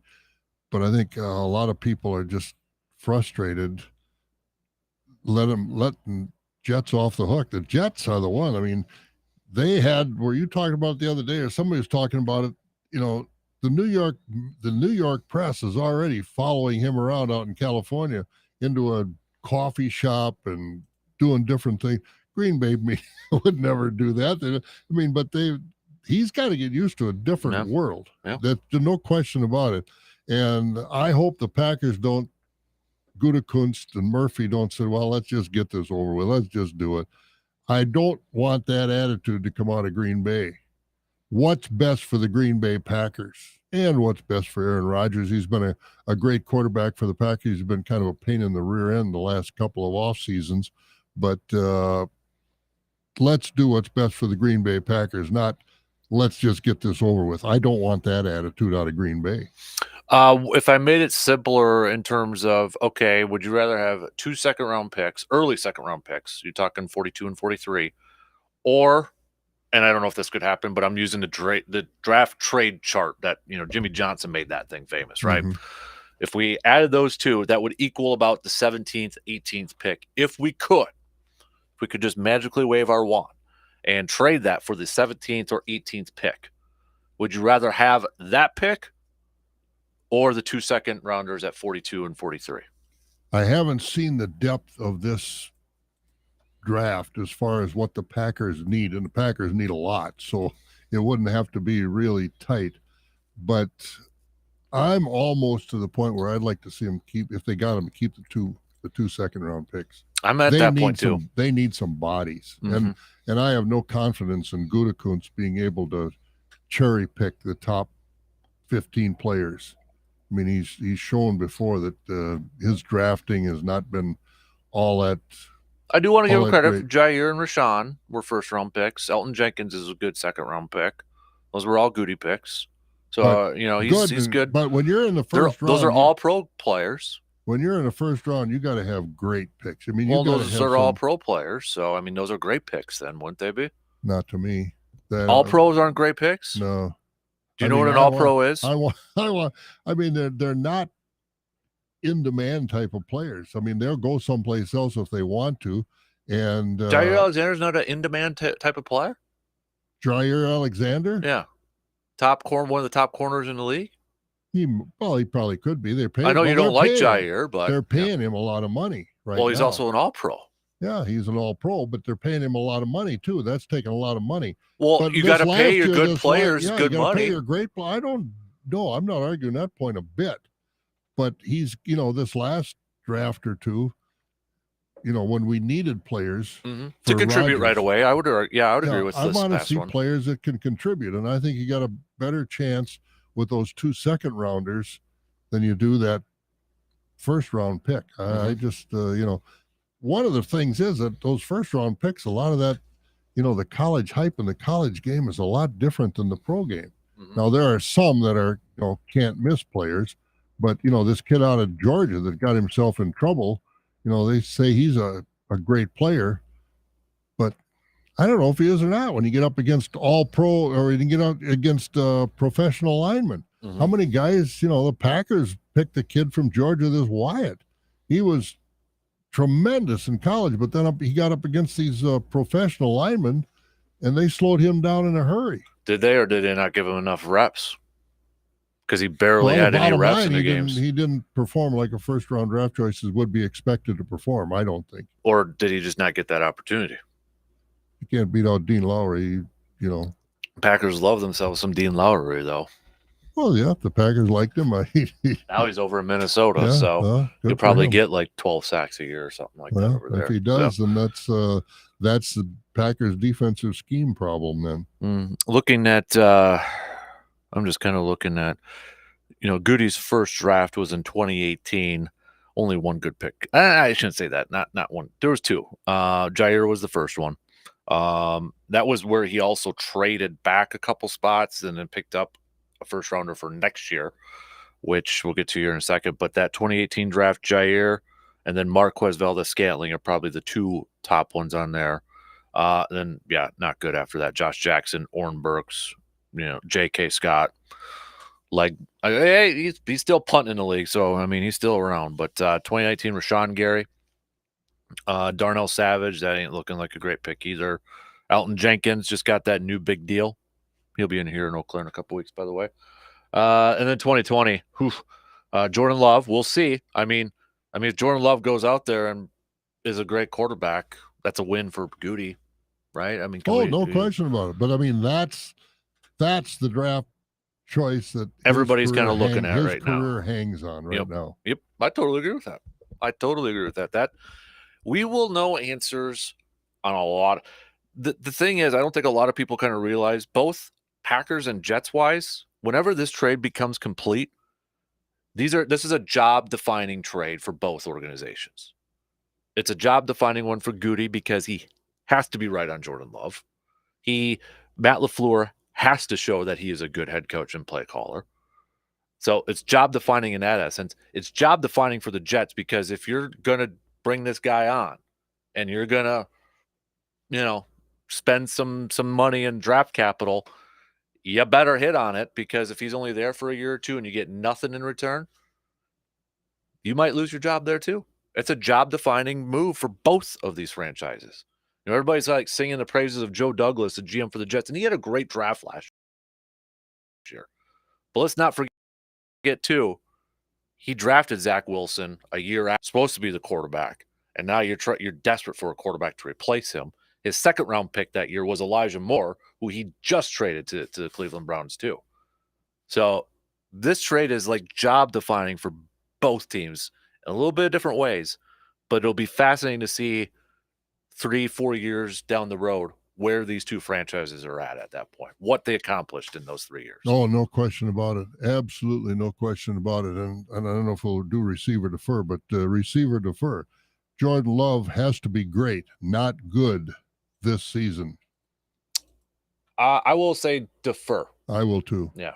Yeah, because let's face it, Aaron Rodgers wasn't great his first year, Mm-mm. and I think you got to give him a chance to get on the field Mm-hmm. and get the feel. And really, you don't get the speed of the game in preseason. You don't get the speed of the game from the sidelines. You don't get the speed of the game in practice. You get the speed of the game during the game. And I think too, Jordan Love should be given a year or so of grace period. I mean, I want him to be good right away. I don't think he's going to be great right away. And I don't know if he'll ever be great, but I'm reserving judgment on that. Mm-hmm. But I think we have to give him some time. You can't just say, well, Aaron Rodgers is gone, Jordan Love stepping in there, and we won't know this difference. That's pie in the sky thinking. I thought of this scenario yesterday. So Caleb Williams, the quarterback at USC. Yep. Everybody's thought like he's already going to be the first overall pick next year. And I think Reese Davis, just yesterday, might have been on Pat McAfee show, called him a generational talent. What if? And I hope this doesn't happen because it would just be awful for the kid. Love was that bad? But what if Jordan Love, say, got hurt week 1 and was done for the year? Packers kind of have like a Colts here where they're just awful. They get the number 1 overall pick. Remember, then they had to decide Peyton Manning or Andrew. But we still don't know what Jordan Love is. But you have the number 1 overall pick. What do you do? Take the number 1 pick from USC. That's what I would do too, I think. Because sorry, Jordan, but I think we've seen enough of him in preseason. I don't think he's got. And again, I hope I'm wrong, and I'm not a coach, but I'm just a fan. But I don't know if he's got the arm strength and the variety of throwing angles that these quarterbacks need nowadays to be successful. Because let's face it, these 325 pound linemen, back in the 60s, 70s, even 80s, I mean, it took them a day and a half to run 100 yards. Now they run the 40s in under 5 seconds. That means you better be on the move. And you got to have a guy like a Mahomes or somebody like that can throw from all kinds of different angles, throw with his hand and everything else. And I don't know if Jordan Love has that escapability. I don't think the arm angles that Rodgers has. And I would take Caleb Williams. You got the first pick. I'd take him without even thinking twice. I think he has the arm strength. I hope so. I got his draft profile up from a couple of years ago, and this is what scouts had to say about his arm strength. He has the arm to stick throws into tight windows. His How far size, down the field, though? Catfish reading, his size, mobility, and arm talent combined. This was from his 2018 flashes. Could be a winning hand that leads a team into the future, or a siren's song of erratic play and unfulfilled potential. His strengths: tall in the pocket and smooth, natural thrower, keeps the ball tucked and secure while scanning the field. Tight spirals come from a variety of arm slots. I'm not going to go through all of it. Drops deep balls in with plenty of air and touch. Good. I'm glad to hear that. Because when I've seen him in the you haven't seen him a lot because preseason, I don't watch the preseason. And the little bit I have seen him, I just wasn't impressed. So like I said, I'm a fan. I don't spend a lot of time going over his, any of his tape or watching him live work out. So I'm going to get you a subscription to the All 22. So I'm hoping that the kid has got arm strength and different arm angles, but I haven't seen it yet. And this year, obviously, we're going to see it. Yep, that's why we'll get a lot of answers this year. Yeah, we will. No doubt about it. All right, keep your thoughts coming though. All right, email me back or text or tweet us. Let's get your thoughts on this. We're going to take a break, and then we are going to do receiver defer to finish up this second hour. So we'll get to that. We'll see if Bobby has any more over there. Don't forget, it's also a Thirsty Thursday. If you want to give us some of your shout outs, you can do so. We'll be back after these quick words.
Missed this comment on the video stream from James talking about the trade here. Apologies about that, James. When I saw the trade, my first thought was that they are going to exchange first-round picks, and then the Packers get the second the Jets just traded for, and then a conditional third next year. So that's James' thoughts over there on the video stream. So appreciate everybody checking us out on the video stream over there.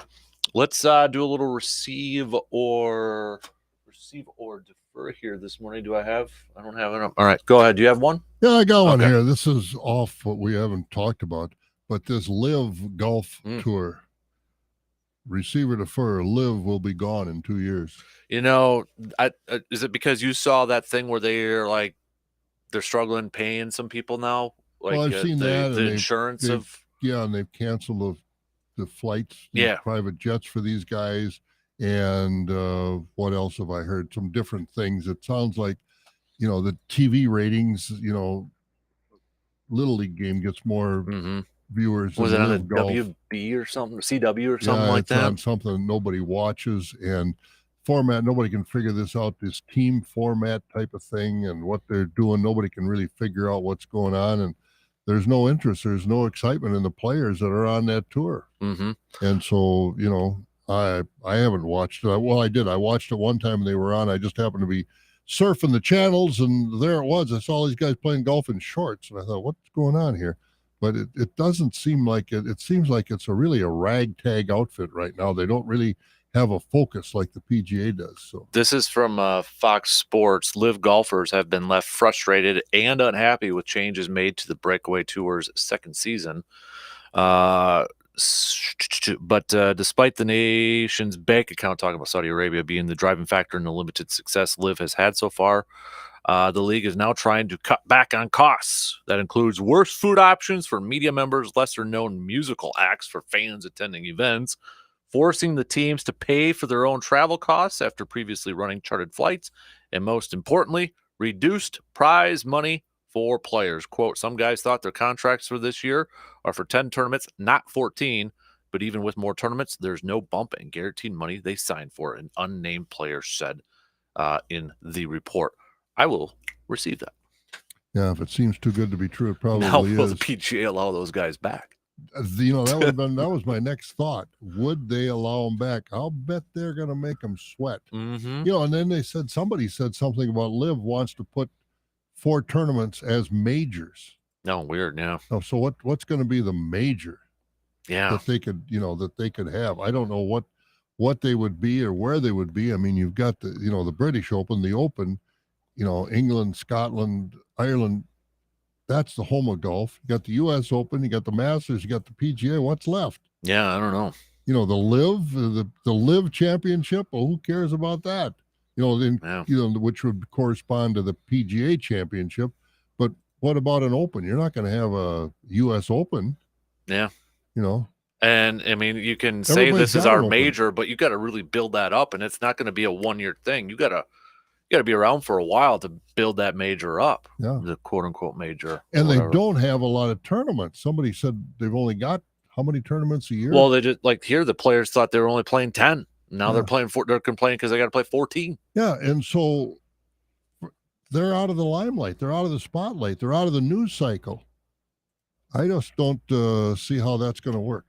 And I don't think their life is going to be long. And I don't think they'll be absorbed by the PGA, because I don't think the PGA feels right now that they need him. When is the last time you heard of Dustin Johnson or Brooks Koepka?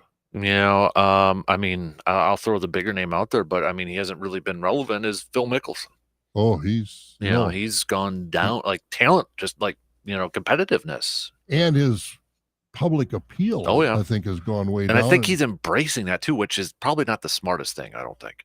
I don't know. I don't know what his game plan is, but I think if he came back on the PGA Tour, especially for all the negative stuff he said about the PGA Tour. And that's why I think these guys that have left, if this Live thing goes under, which a lot of people, including myself, think is going to happen here in the next year or two, where are they going to go? Yeah. I mean, what kind of apologies for their sins, so to speak, do they have to make to get back in the good graces of the PGA? And I mean, there's a wedge between, some of the players as well. So, you got to all of a sudden play with Brooks Koepka or Dustin Johnson or any of these Cam Smith that come back to the tour, how much of a collegiality will you have in the round? Mm-hmm. I don't know. It's I agree. It's just got a little bit more interesting, I think, yeah, to I do kind of too. follow Yeah, along with it.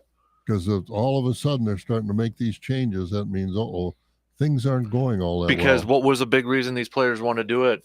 Spend more time with family and do other things, and the guaranteed money, so they didn't have to, hey, if I miss a cut, I lose out. And I said, what if your league goes away? Then you're really screwed. Yeah, If oh you were yeah. worried about all that stuff before. That's interesting. I don't know. Is all that money to these guys? I mean, what did Phil Mickelson got a couple $100 million? Has he got all that already? Or is that Yeah. over time? Is it guaranteed? There are a lot of things that we don't know. I always had the mindset nothing's guaranteed, even if there's something says it's guaranteed. I'm not 100% confident in all that stuff. Yeah, So it's going to be interesting to follow this live thing for the next year or two. yeah, and especially with the Masters coming up here too. I know we talked about that the other day with some of those guys coming back to play in the Masters, but with everything going on, Are they allowing more than just past champions to come I back? think so. I believe so. Because I haven't seen the lineup of the roster yet. But again, that's going to be something are they now playing in the and it's not a PGA event, but these guys on live, Greg Norman has made the rule they don't do one-on-one press conferences. There has to be more than one guy in the press conference at all times. The Masters isn't going to put up with that. No. Masters, Dustin Johnson, you go before the media. I don't want you bringing in, whoever else from the live tour is with you. So, how much is Greg Norman's mandate going to carry over when these guys come to the Masters here in a couple of weeks? It would be really awkward if Greg Norman never collapsed at one of those Masters and he was past champion. Boy, that's a good point. I never thought of that. What if he actually won one of those and still everything he was with live and this ambassador, what the reaction would be like? That would be interesting. Yeah, because I think the Masters are probably now thinking, thank God he collapsed. I don't think he's welcome on the grounds. Mm-mm. I'd be surprised. Mm-hmm.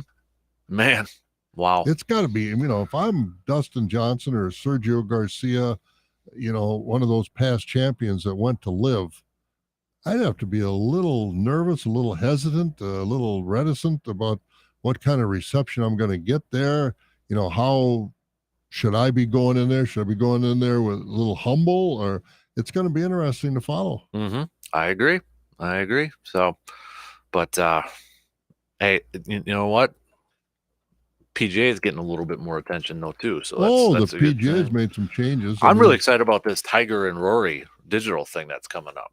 They got some big names committing to that thing too. So I'm excited to see that. I think it's 2023. Some of the maybe some of the older traditional golf fans may not be into it, but they got to get that younger group in. Oh, no question. That's what Tiger did for people my age. Got the younger group in, got those younger golfers in. So, but no, it should be good. I'm ready. By the way, since we're talking for a little bit of golf, as we mentioned, I think it was a couple weeks ago, but I got to give a shout out to Mr. Longbella from Chippewa Falls, who's making his PGA Tour debut. Yes. Today. Oh, good. It's the Corrales. Is it the Corrales Punta Cana Championship? Punta Cana. Thank you. So best of luck over there. Yeah, good for him. Mm-hmm. It'll be interesting to sounds to like a warm place, right? No kidding. I know some of them have teed off here. Oh, he's already teed off. One in, even par, tied for 19th. So there you go. Gonna be fun to follow that. All right, 2 in, 1 more to go. We'll be back after these news updates.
Final hour on your Thursday coming at you.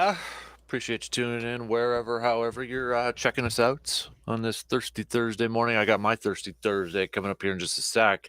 I want to give a shout out to the Badger basketball team. I mean, they get Alright. a lot of flack for not making the tournament. They melted down in some games this year. Yes, they did, but they're resilient. They won 3 games in the NIT. They're going to Las Vegas. It's a good excuse for Wisconsin people to get out of the cold weather and go to Vegas and have some fun.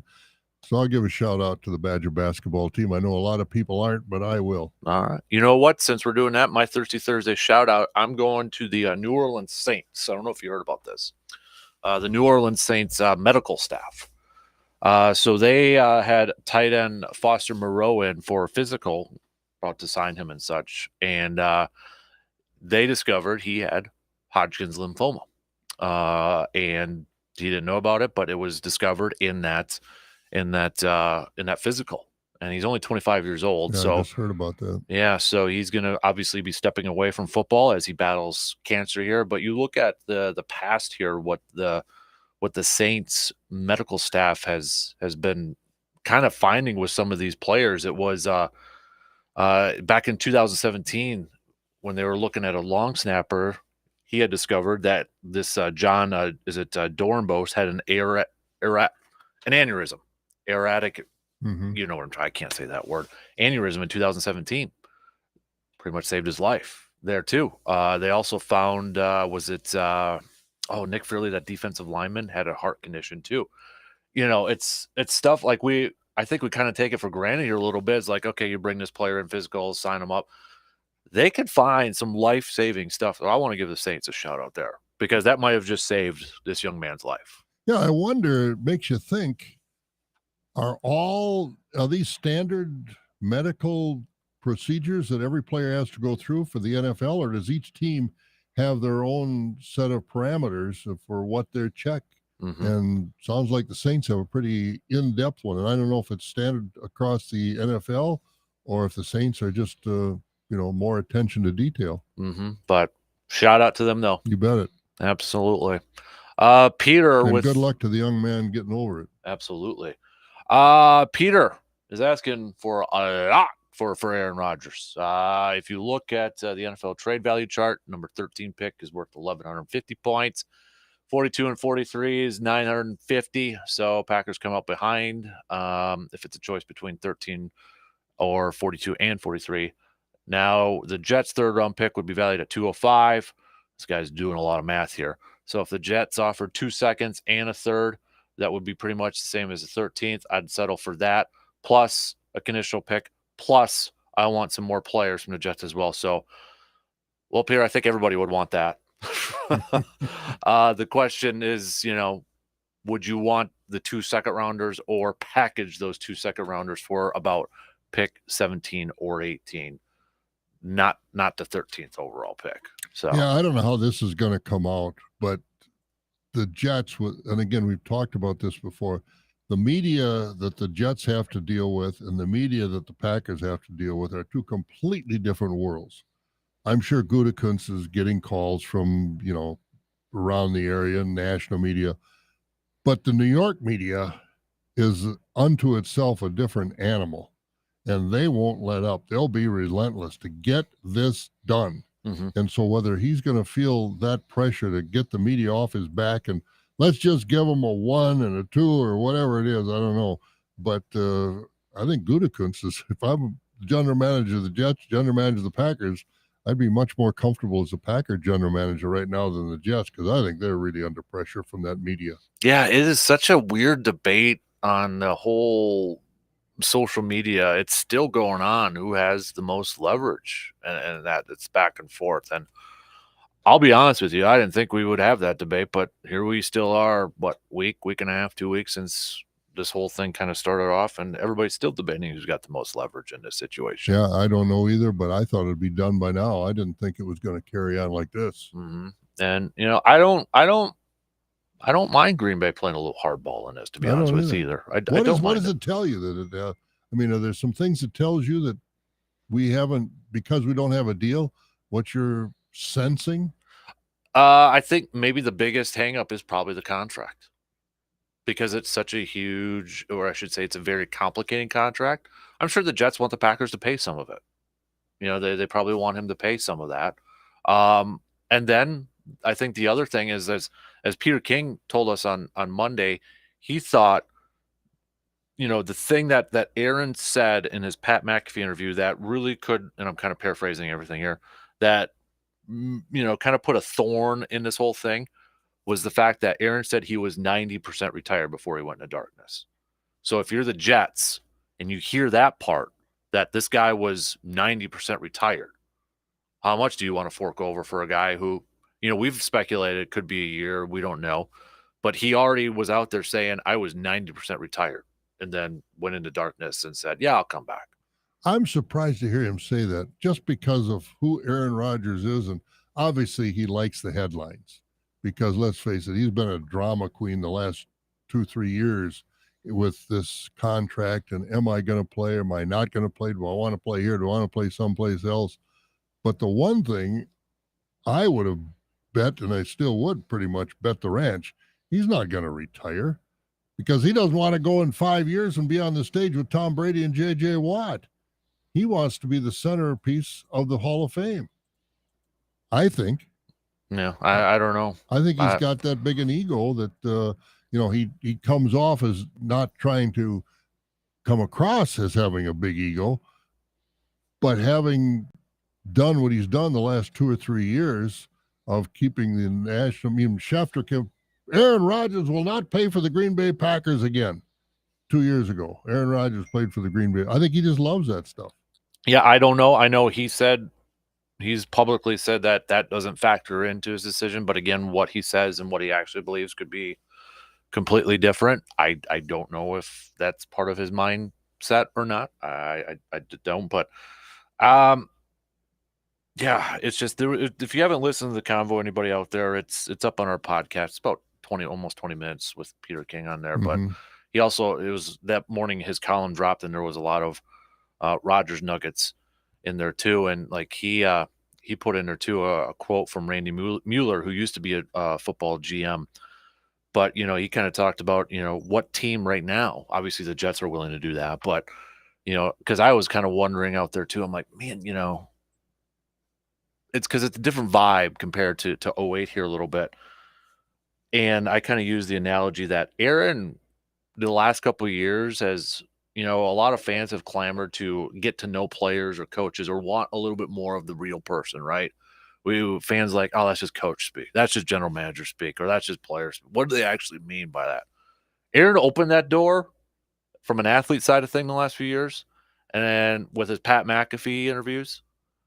And I think a lot of us, we looked in that door and we're like, no, we don't want that anymore. And we want to shut that door. Like, and like Randy Mueller said, not a lot of teams want their player to go on he said podcast, but it's a radio show, and sit there and hold your breath on what he's going to say about your franchise. And that's exactly what he did the last 3 years. Exactly. And, I still don't know what kind of a guy he is. I mean, he's elusive. He's aloof. Does he have any friends? He likes to play golf, but you know what? I don't know what he's all about. I really don't. He's probably okay with that. Well, I'm sure he is. No, I'm sure that's the impression he wants people to have.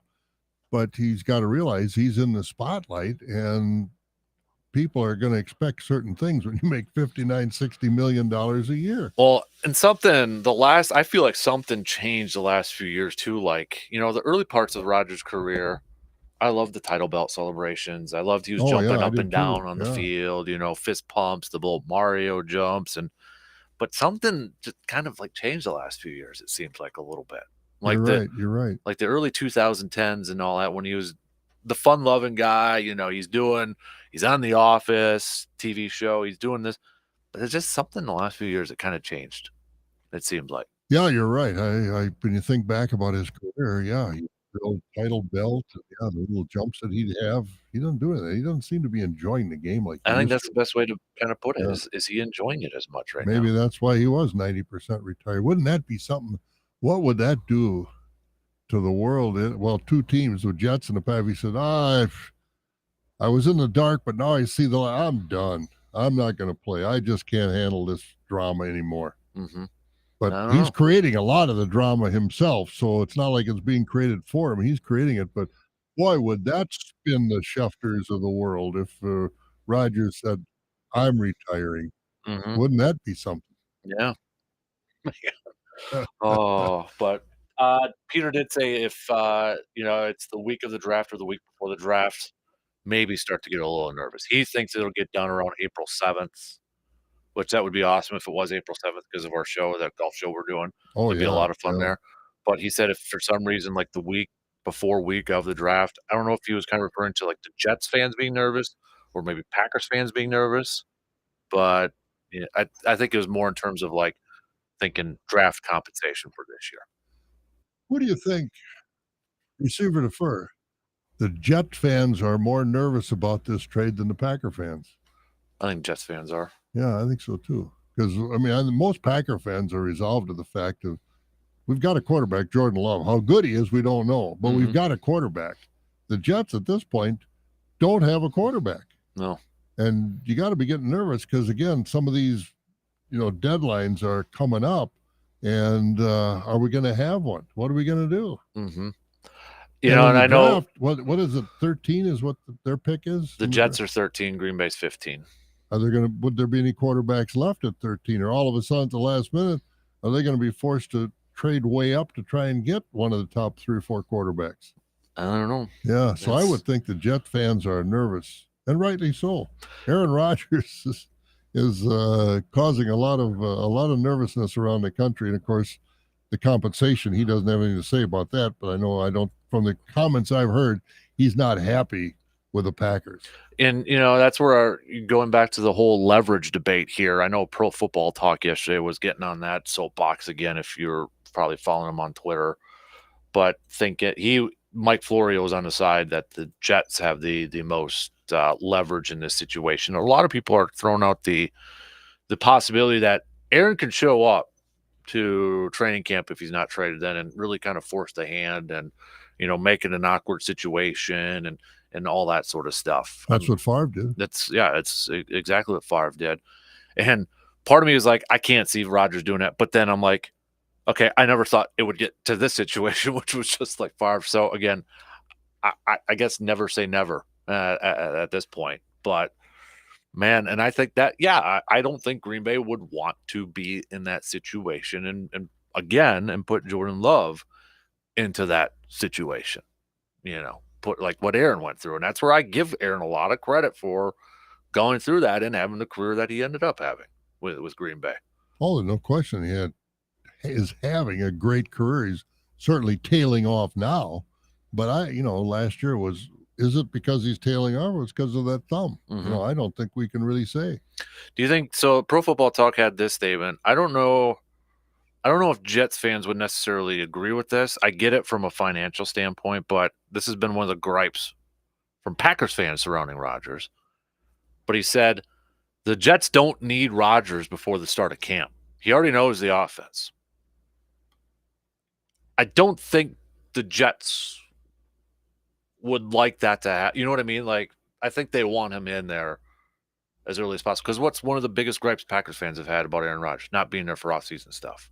That's right. So the fact that you're, going out there, yes, it's Nathaniel Hackett in that. And yes, Alan Lazard's over there. But I would be willing to bet a majority of the Jets fans would like him there earlier than August. Like, oh, we can wait till August to bring him in here and get him acclimated and all that. I don't think that would be the ideal scenario. Well, I think history has proven that doesn't work. Mm-hmm. If he was at the OT, because he didn't understand the young receivers he had, because he didn't work with them. Mm-hmm. And I think, Alan Lazard, how well he knows him now, better than obviously he knows the Jets receivers. But whether they're rookies or not, they're different from what he's had in Green Bay. So you don't start game one getting familiar with your receivers. Mm-hmm. So I think it is important to be there for OTAs or preseason things like summer camp, things like that. And the more you can get them in there, the better off you are. And I can see why the Jets would be nervous about that and not happy with that situation. Mm-hmm. And I think this won over or is a big thumbs up from a lot of fans in case nobody heard this, but reportedly Jordan Love is bringing in Christian Watson and Romeo Dobbs and Aaron Jones and working out right now in California and getting on the same page and all that. So good for him. You know, that's what I say. I hope he comes out of the box and is a great quarterback, because I'll tell you, he's taken a lot of criticism. Mm-hmm. I've been critical of it. Like just earlier, I said I wasn't sure because I haven't, in preseason when he got in, I wasn't impressed with. Well, hell, I was not an Aaron Rodgers guy even when he got the starting job in 08. Yeah. I was like, I don't know. Yeah, I'm glad I was wrong. Yeah, exactly. And I hope Jordan Love comes out gangbusters and proves that he's an top NFL quarterback. And I don't, him bringing in the guys and working out, that doesn't necessarily mean it's going to go great. But I think from a quarterback has to be the leader, right? Just from a leadership standpoint, sending that message already, hey, let's get together, let's work out, sending that message throughout the team, sending that message throughout the rest of his players. I think that's a big thing. Even it doesn't guarantee that he's going to be a great quarterback or anything, but just, hey, let's get together, let's get on the same page. It sends that message to the team, like, let's go. I'm willing to step up and be this leader. Because the quarterback's got to be that leader. He's establishing it early, not waiting for summer camp. I think that's a good decision on his part. So that means, he's thinking and he's getting ahead of the curve in that situation. I totally agree. Hopefully it helps out the play. But that's the thing too. Remember, I think one player who's gonna, if I'm already doing a preseason or regular season prediction, I think one player that's going to benefit from Jordan Love is Romeo Dobbs, because Jordan Love and Romeo Dobbs had all that time in preseason. That's where Romeo Dobbs got on the radar for a lot of people, right? Well, who was his quarterback? It was Jordan Love. It was Jordan Love being his quarterback. So I think a guy that's going to benefit from that, because how many times have we seen when that backup quarterback comes in or he has to play a game, they always go to the guys that they're working with the most in practice, because there's that comfortability. I think Romeo Dobbs is going to be the guy that benefits the most. If I had to make a way too early prediction. No, I think so. I think Dobbs, you're going to see, even with Jordan Love as a quarterback, you're going to see a big jump in production from him, because he was kind of getting within the system. Yeah, getting his feet on the ground, getting comfortable, and you could see a lot of times during the season he just didn't look comfortable. And so now I think Jordan Love he's familiar with, the system he's more familiar with, and like you said earlier, LaFleur has got to step up too, big time. Yep, and I think that unknown is a little exciting, because we are going to get some answers here too. So we'll see. I did see somebody put this out there. If the Packers defense plays to the expectations that we had of them last year, obviously they didn't hit that at all, not even close. But if they play to that expectation, a top 5 defense, and Jordan Love is just not, like you said, not great, but he's a good quarterback, are they a playoff team? Oh, absolutely. I agree. Yeah, I agree. If that defense gets into the top 5, that's a headline story. I don't see how they can, but Rashad Gary is coming back, hopefully, and he's going to be healthy. And number 9 gets his head screwed on straight, or 7, I'm sorry, gets his head screwed on straight, and Wyatt becomes a professional defensive lineman. I think they got some defensive back, Jair Alexander, and there's other guys in the defensive backfield. That's possible, but there's a lot of ifs. All right, let's take a break and let's talk some more hoops. Sweet 16 tips off tonight. Who do you got? You can make your picks with us. And then we'll talk some Bucks too. Bucks picked up another win last night.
All right, approaching the bottom of the hour here. We've got the Sweet 16 tips off tonight. Michigan State and Kansas State, the first game.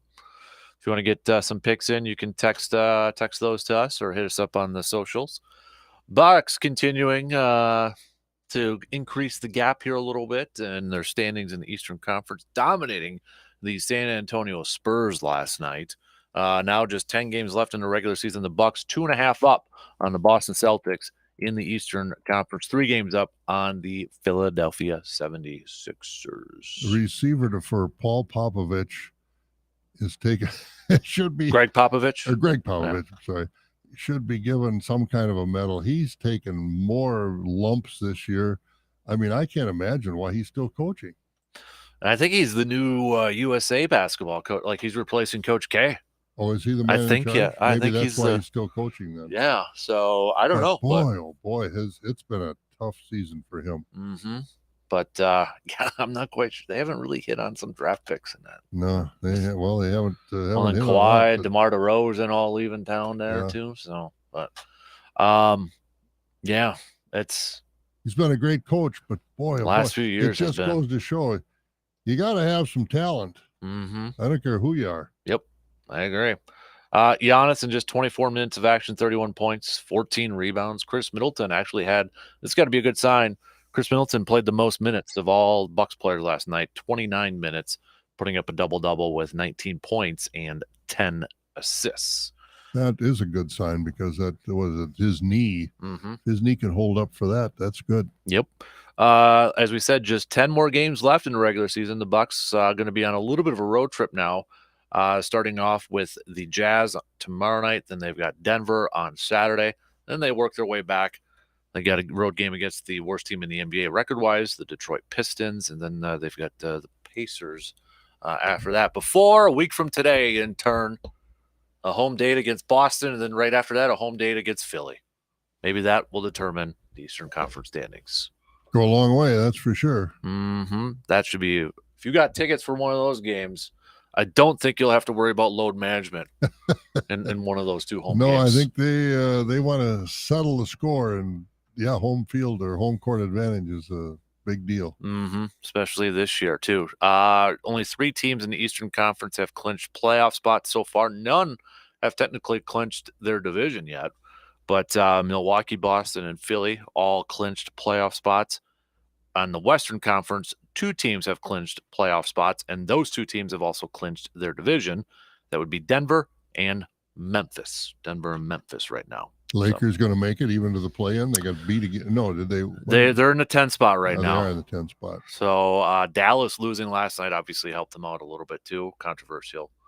Against, I guess Mark Cuban's going to be protesting that game last night. I was watching part of it, but I don't know. I must have missed the part where he wants to protest it. Yeah, they will file their protest after a confusion over which team had possession of the ball that led to an uncontested dunk for Golden State late in the third quarter, Mark Cuban told ESPN. Coming out of a timeout, Kevin Looney had a free dunk on an inbounds play. Mavericks, believing they had possession, were lined up on their offensive end of the court. Yikes. Yikes is right. That's a failure to communicate somewhere. That's almost like middle school, elementary school, lining up to the wrong side there. So I don't know. But during the timeout, the official changed the call and never told us, Cuban wrote in a tweet. Then when they saw us line up as if it was our ball, he just gave the ball to the Warriors, never said a word to us. They got an easy basket, crazy that it would matter in a 2-point game. Cuban went on to call it worst officiating non-call mistake possibly in the history of the NBA. Receiver defer. I think there's got to be something else out there. Yeah, but if that's what, I didn't see that, but if that's what happened, and the officials got, why would you not be defending the ball? I mean, jeepers. I don't know. That's officiating has been, I don't know, has been questionable. Mm-hmm. Yeah, that's a little interesting. I mean, when you see them line up that way. Yeah, I'm watching it right now. Well, I don't know. Our Cuban's at the scoring desk, like complaining right there. Yeah. And I mean, he's the one owner that wouldn't be afraid to get up and go. Oh no, he's been fine. I think he's got a special checkbook just for the NBA, Yep. checkbook for everybody else. 'Cause Yep. he gets fined a lot of money, that guy. Wow. I don't know what the rule is. Maybe the officials don't have to say anything, but I feel like they would have. Because that one's so obvious. Like you see the Mavericks players kind of like with their hands up at the half court line too. Like you could tell they didn't know what was going on. So I don't know, but Well, I just think if that would happen in the playoffs ooh, and would determine the outcome of a game like it did last night, 2-point difference. you know. Oh man, then the NBA would be scrambled to explain that. So if you're wondering for protests, let's do a little bit of a deep dive into this. So a formal protest, it is rare, but what this is, a formal protest is a franchise protesting the result of a given game. We'll see if it actually happens. The last team actually protest was weird. The Mavericks they lost that protest. The last successful protest came in the NBA in 2008. There's been 40. I'm reading here a little bit of the 44 known protests. There have been only 6 successful protests. There's also only been 1 protest win in the league since the 82-83 season, which came back in January 08 over an error counting Shaquille O'Neal's fouls. So, yeah, just reading a little bit more. What is the protest? Well, as I'm thinking of this, there was a failure to communicate. But what is Cuban's protest? He's protesting the result of the game. Yeah, I realize that, but based on what? That since it was a 2-point game, I'm assuming, and they got a bucket there, they lost by 2 points, so that's why he's protesting it. But it's not anything like that. This is fair to communicate, and I don't know if you can protest that. It'd be interesting to see how the NBA looks at it. So this is actually costing him. This is probably chunk change for him. $10,000 to file this protest. That he probably got that in his pocket. He will get back if it is successful. The Mavericks have 5 days evidence of the mistake. Will rule within 5 days of getting the evidence. Winning a protest is extremely rare. But what would happen if the protest is successful? The NBA would force the teams to go back and play the game from the time of the mistake. In this case, there would be 1:54 left in the third quarter, and it would be the Warriors' ball under the basket, up 88-87. That's what would happen if the Mavericks win this protest. They got to go back and play that. Well, I hope they win the protest because I want to see how they pull this off. Yeah. Now that I read that, I remember something like that happening. Yeah. This was okay. So this was article back in 2008. Once a game protest is granted.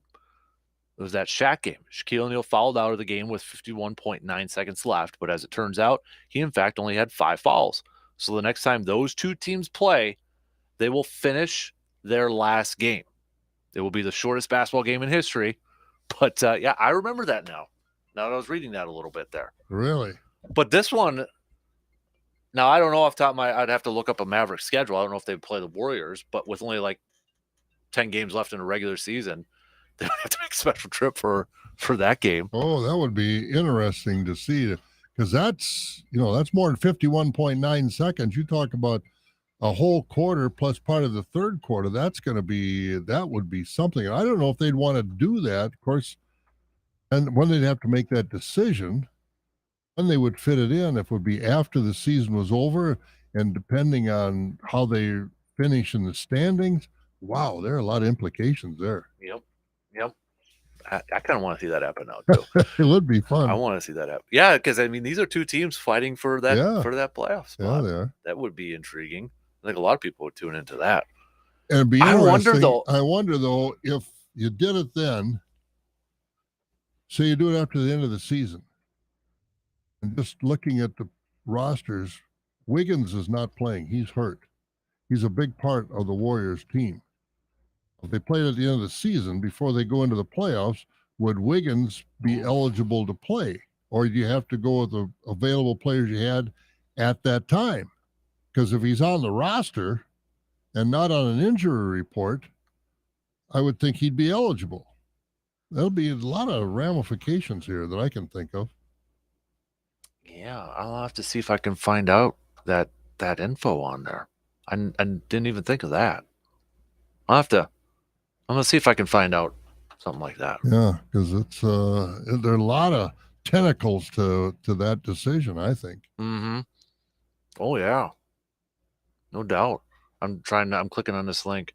Oh no, that didn't work. I wonder how they'll interpret. Like I said, I wonder how they'll interpret it. Is it a misinterpretation of the rules? Is it just a miscommunication? And is a miscommunication something that is a chance to? So if Mark Cuban, well, I mean, so this might the Shaq one where it was a successful protest where the scoring table obviously had a miss error, Mm-hmm. If they can provide evidence where that official did not tell the Mavericks a change in call, don't you have to reverse it then? Don't you have to grant the protest if that's an official's mistake? I don't know. What seems logical isn't always the way they interpret things. So I don't know how it would come out. I don't know either. Ooh, I like the drama. But it could be kind of juicy in the media. Give the media something to talk about. All the talking heads. Mm-hmm. Yeah, I'm curious about the player. Like, who would be? I think it. I don't know if I would think it'd have to be the players who were playing in that game can only play. That's just me. I feel like that would have to be whoever was active. Not declared out or anything. Like whoever was playing would have to be. But they say Wiggins is day to day, so does that mean was it a coach's decision sort of thing, so, or that's what? And if they did, San Francisco or the Golden State Warriors said, "Well, a coach's decision." Well, he was eligible to play, but now the coach has decided that he can play in the restart of the game. Whoever was in street clothes can't play. Yeah, maybe I don't know. I don't know. Oh, this is gonna be fun to follow. Yeah, I'd be surprised if the. I think they're going to grant it. I think they're going to grant it. I'd be surprised. I think they're going to. I don't know. I think they're going to. If they can clearly see, I guess they could go to video, right, and see if an official walked over there. Yeah, I don't know. I don't know. But technology might be a bane for this decision. Because the NBA, can't assume anything. If they've got video of all this, it doesn't lie. Mm-hmm. The video doesn't lie. So I don't know. And if you can tell what they're saying or what they didn't say, or I don't know. But yeah, I'd be surprised if it was upheld. But I don't know why. I feel like it's going. Now, if this was like where the Mavericks were like first place, they wouldn't be doing this.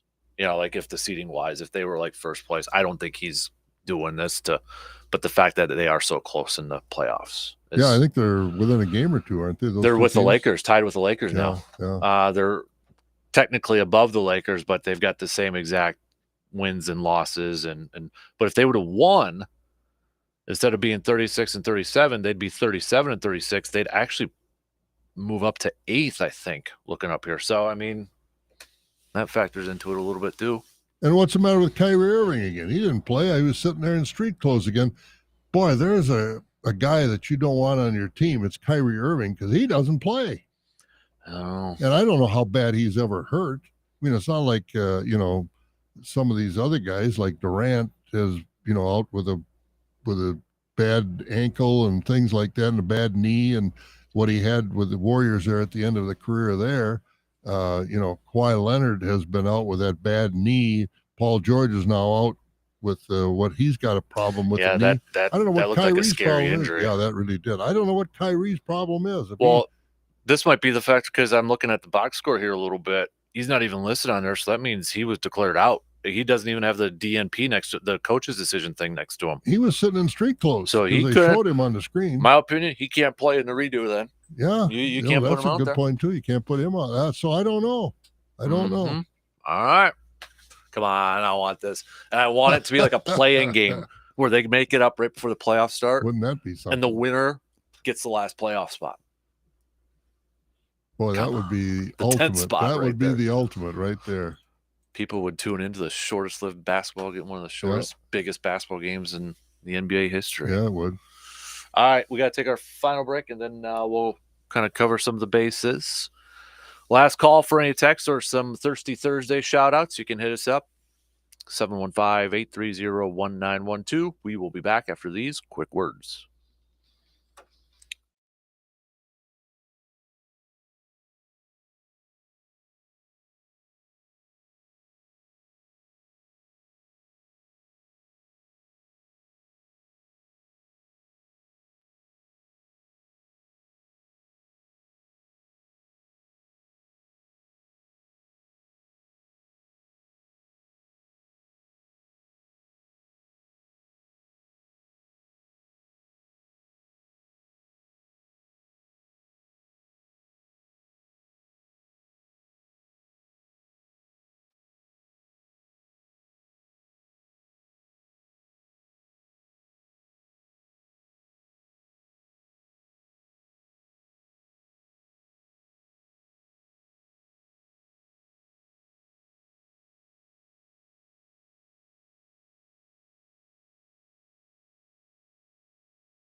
Wrapping things up here on this Thursday morning. In case you missed it yesterday as well, the Blue Gold football team announcing their new defensive coordinator, Brady Gravold. He comes over after coaching at St. Thomas for the last 3 years as the defensive line coach over there.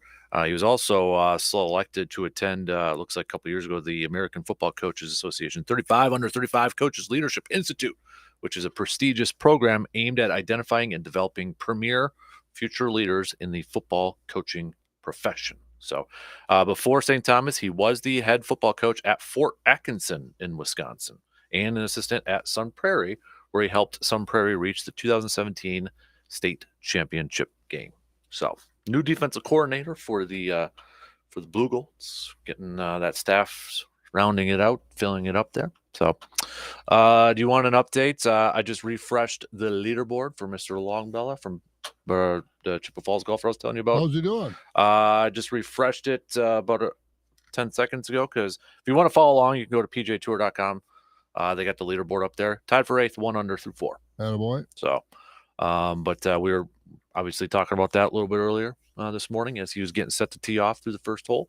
So that'll be kind of cool if he somehow, shouldn't say somehow, but if he does win it all. So not bad start. Keep it in the red. I got to imagine the butterflies in your I would stomach think to. so. I mean, I still get butterflies when I have to tee it up in an outing because I feel like I'm going to shank it. So, by the way, I'm going to tease it. We got the date for the Casper Classic. I'm going to announce it on a podcast episode coming up here. So, All right. we got the date. So, all right. What else do we got on here this morning? Opening day, week from today. They announced the Brewers starter yet? Is Burns going to start? I'm pretty sure it's going to be Burnsy I would think so. at this point. So they got to figure out who that opening day roster is going to be at this point. But think any surprises keeping these young guys on the roster, on the major league roster? no, I mean, I think a lot of people, we kind of tend to make a big deal about opening day rosters because I guarantee you after the first game or first couple of games, there's already going to be movement back and forth, So, but and I got to imagine as, maybe a youngster though, to say that you made the opening day roster, it's like the opening day starter. It's a little feather in your cap or like a cool little thing to say that you made opening day roster and that thing. But there's going to be movements right away after that. So, but the other day I had picked my 5 players to watch for the Brewers this season, mixture of like guys that have to step up or guys that I'm really intrigued about or guys that, I think are going to, for different reasons. If you had 5 players that you wanted to keep your eye on for the Brewers this year for different reasons, who would they be? Off the top of your head. Well, off the top of my head, it'd be Yelich. Yep, he's on mine. Would be one. He's got to come back. He's just got to come back and be more productive. Keston Hiura. I don't think he makes the team. Well, that's what I'm on. That's why I'm keeping an eye on him. I don't know if he's going to make the team. This is his swan song to either make it or break it. Mm-hmm. I think he's got to be one that you got to watch.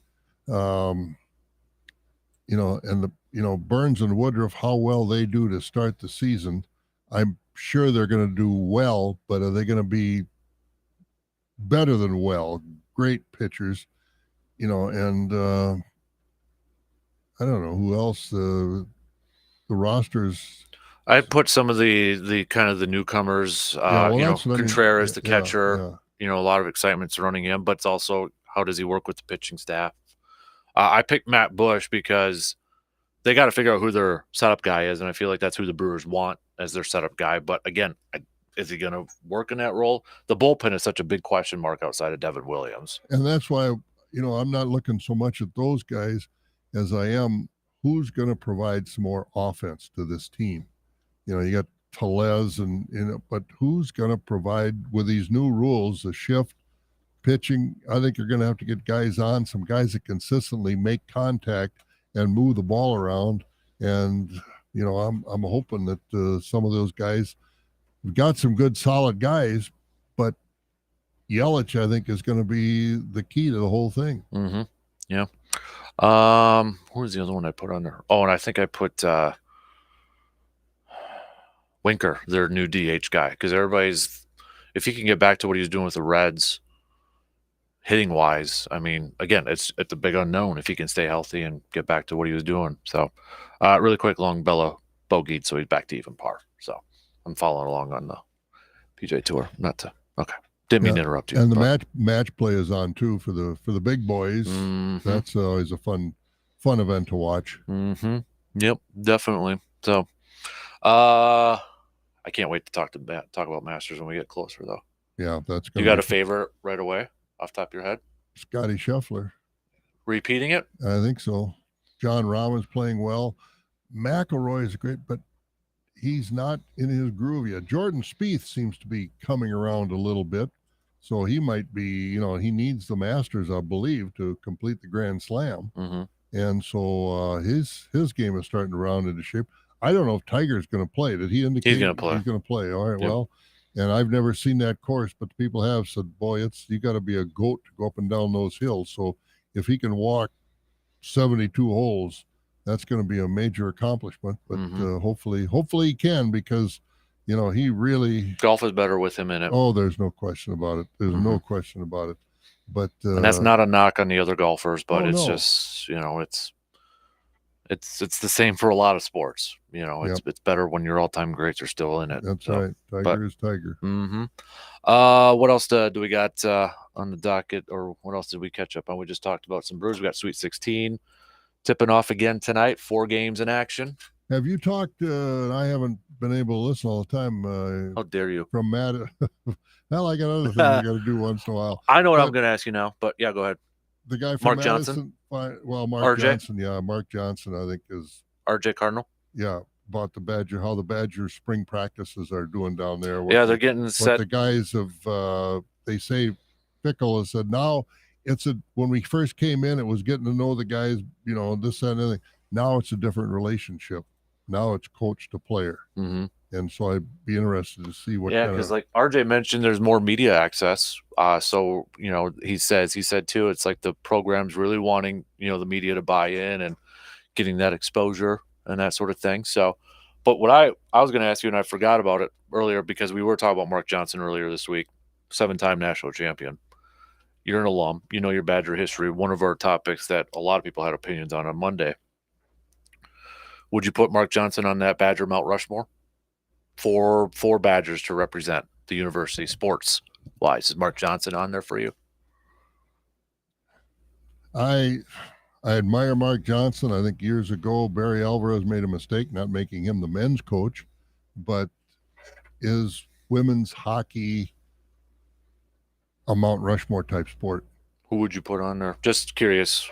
I'll tell you how everybody voted. You mean using coaches or coaches, front athletic directors, players? Well, Badger sports figures. Well, Ron Dane, Pat Richter, Barry Alvarez, probably Frank Kaminsky. That's your 4 then. That's my 4. So the 4 went Barry Alvarez, Ron Dane. Those were the top 2. Wasn't even close. And then the next 2 that had the most votes were Bo Ryan and Mark Johnson. Pat Richter was about 5th, I would say. Pat 5th or 6th on there. Yeah, and I could go with I don't know. I'd go with Richter before I would Bo Ryan, but Mark Johnson, between being a player, being in the Olympics, being the women's coach in hockey, I just question, is women's hockey a Mount Rushmore type accomplishment? Because let's face it, it's fun to watch. I love to watch them, but it's not that widespread. They've got a handful of teams across the country that are consistently the tops in the sport all the time. And so I'm not taking anything away from Mark Johnson, because I think he's a great coach, great guy, great ambassador for Wisconsin. And I would have no problem putting him in there. My only question would be, is women's hockey a deserving sport to be on Mount Rushmore in the scheme of things? Revenue wise, the base wise, as far as a fan appeal, but I have no problem with him. Yeah, he was on my I think everybody picked Ron Dane. Like if there was like a player rep for Ron Dane. I know we had one. I think it was a couple people saying, "Well, he didn't do anything in the pros." I'm not counting the pros. This is a Badger what they did as a Badger, sort of thing. Because you could say that about almost the other guys that went on to, Mark Johnson also had a pro career too. Did make an All-Star game, but I'm factoring their time as the Badgers. Joe Thomas has talked about being the best tackle of all time in football. Mm-hmm. Great Badger. We did so Milwaukee Journal Sentinel. We talked about it yesterday. And I only got a minute left here, but they're doing their bracket of the best Wisconsin athlete of all time. So they got their championship. Do you know who is in the championship? Have you seen this? No, I haven't seen this. So it's voted on by people. Sure. Giannis versus Hank Aaron. Oh, for Wisconsin. Oh, I thought University of Wisconsin. Nope. I was saying. So they had the regions, Badgers, Packers, wild card, which they put Hank Aaron in because of the Milwaukee Braves, and then the Brewers and Bucks were in one, but no Packer made it. No Packers at all, huh? The Packer that advanced through the Packer bracket, Bart Starr. To which I argue it's a fan favorite one there. Absolutely. And that's not a knock on Most Bart. Beloved. Yep, it's not a knock on Bart, but I will not say he's the best athletic Packer not of all even time. Close. No. So, talk to you all again tomorrow. Have a good one.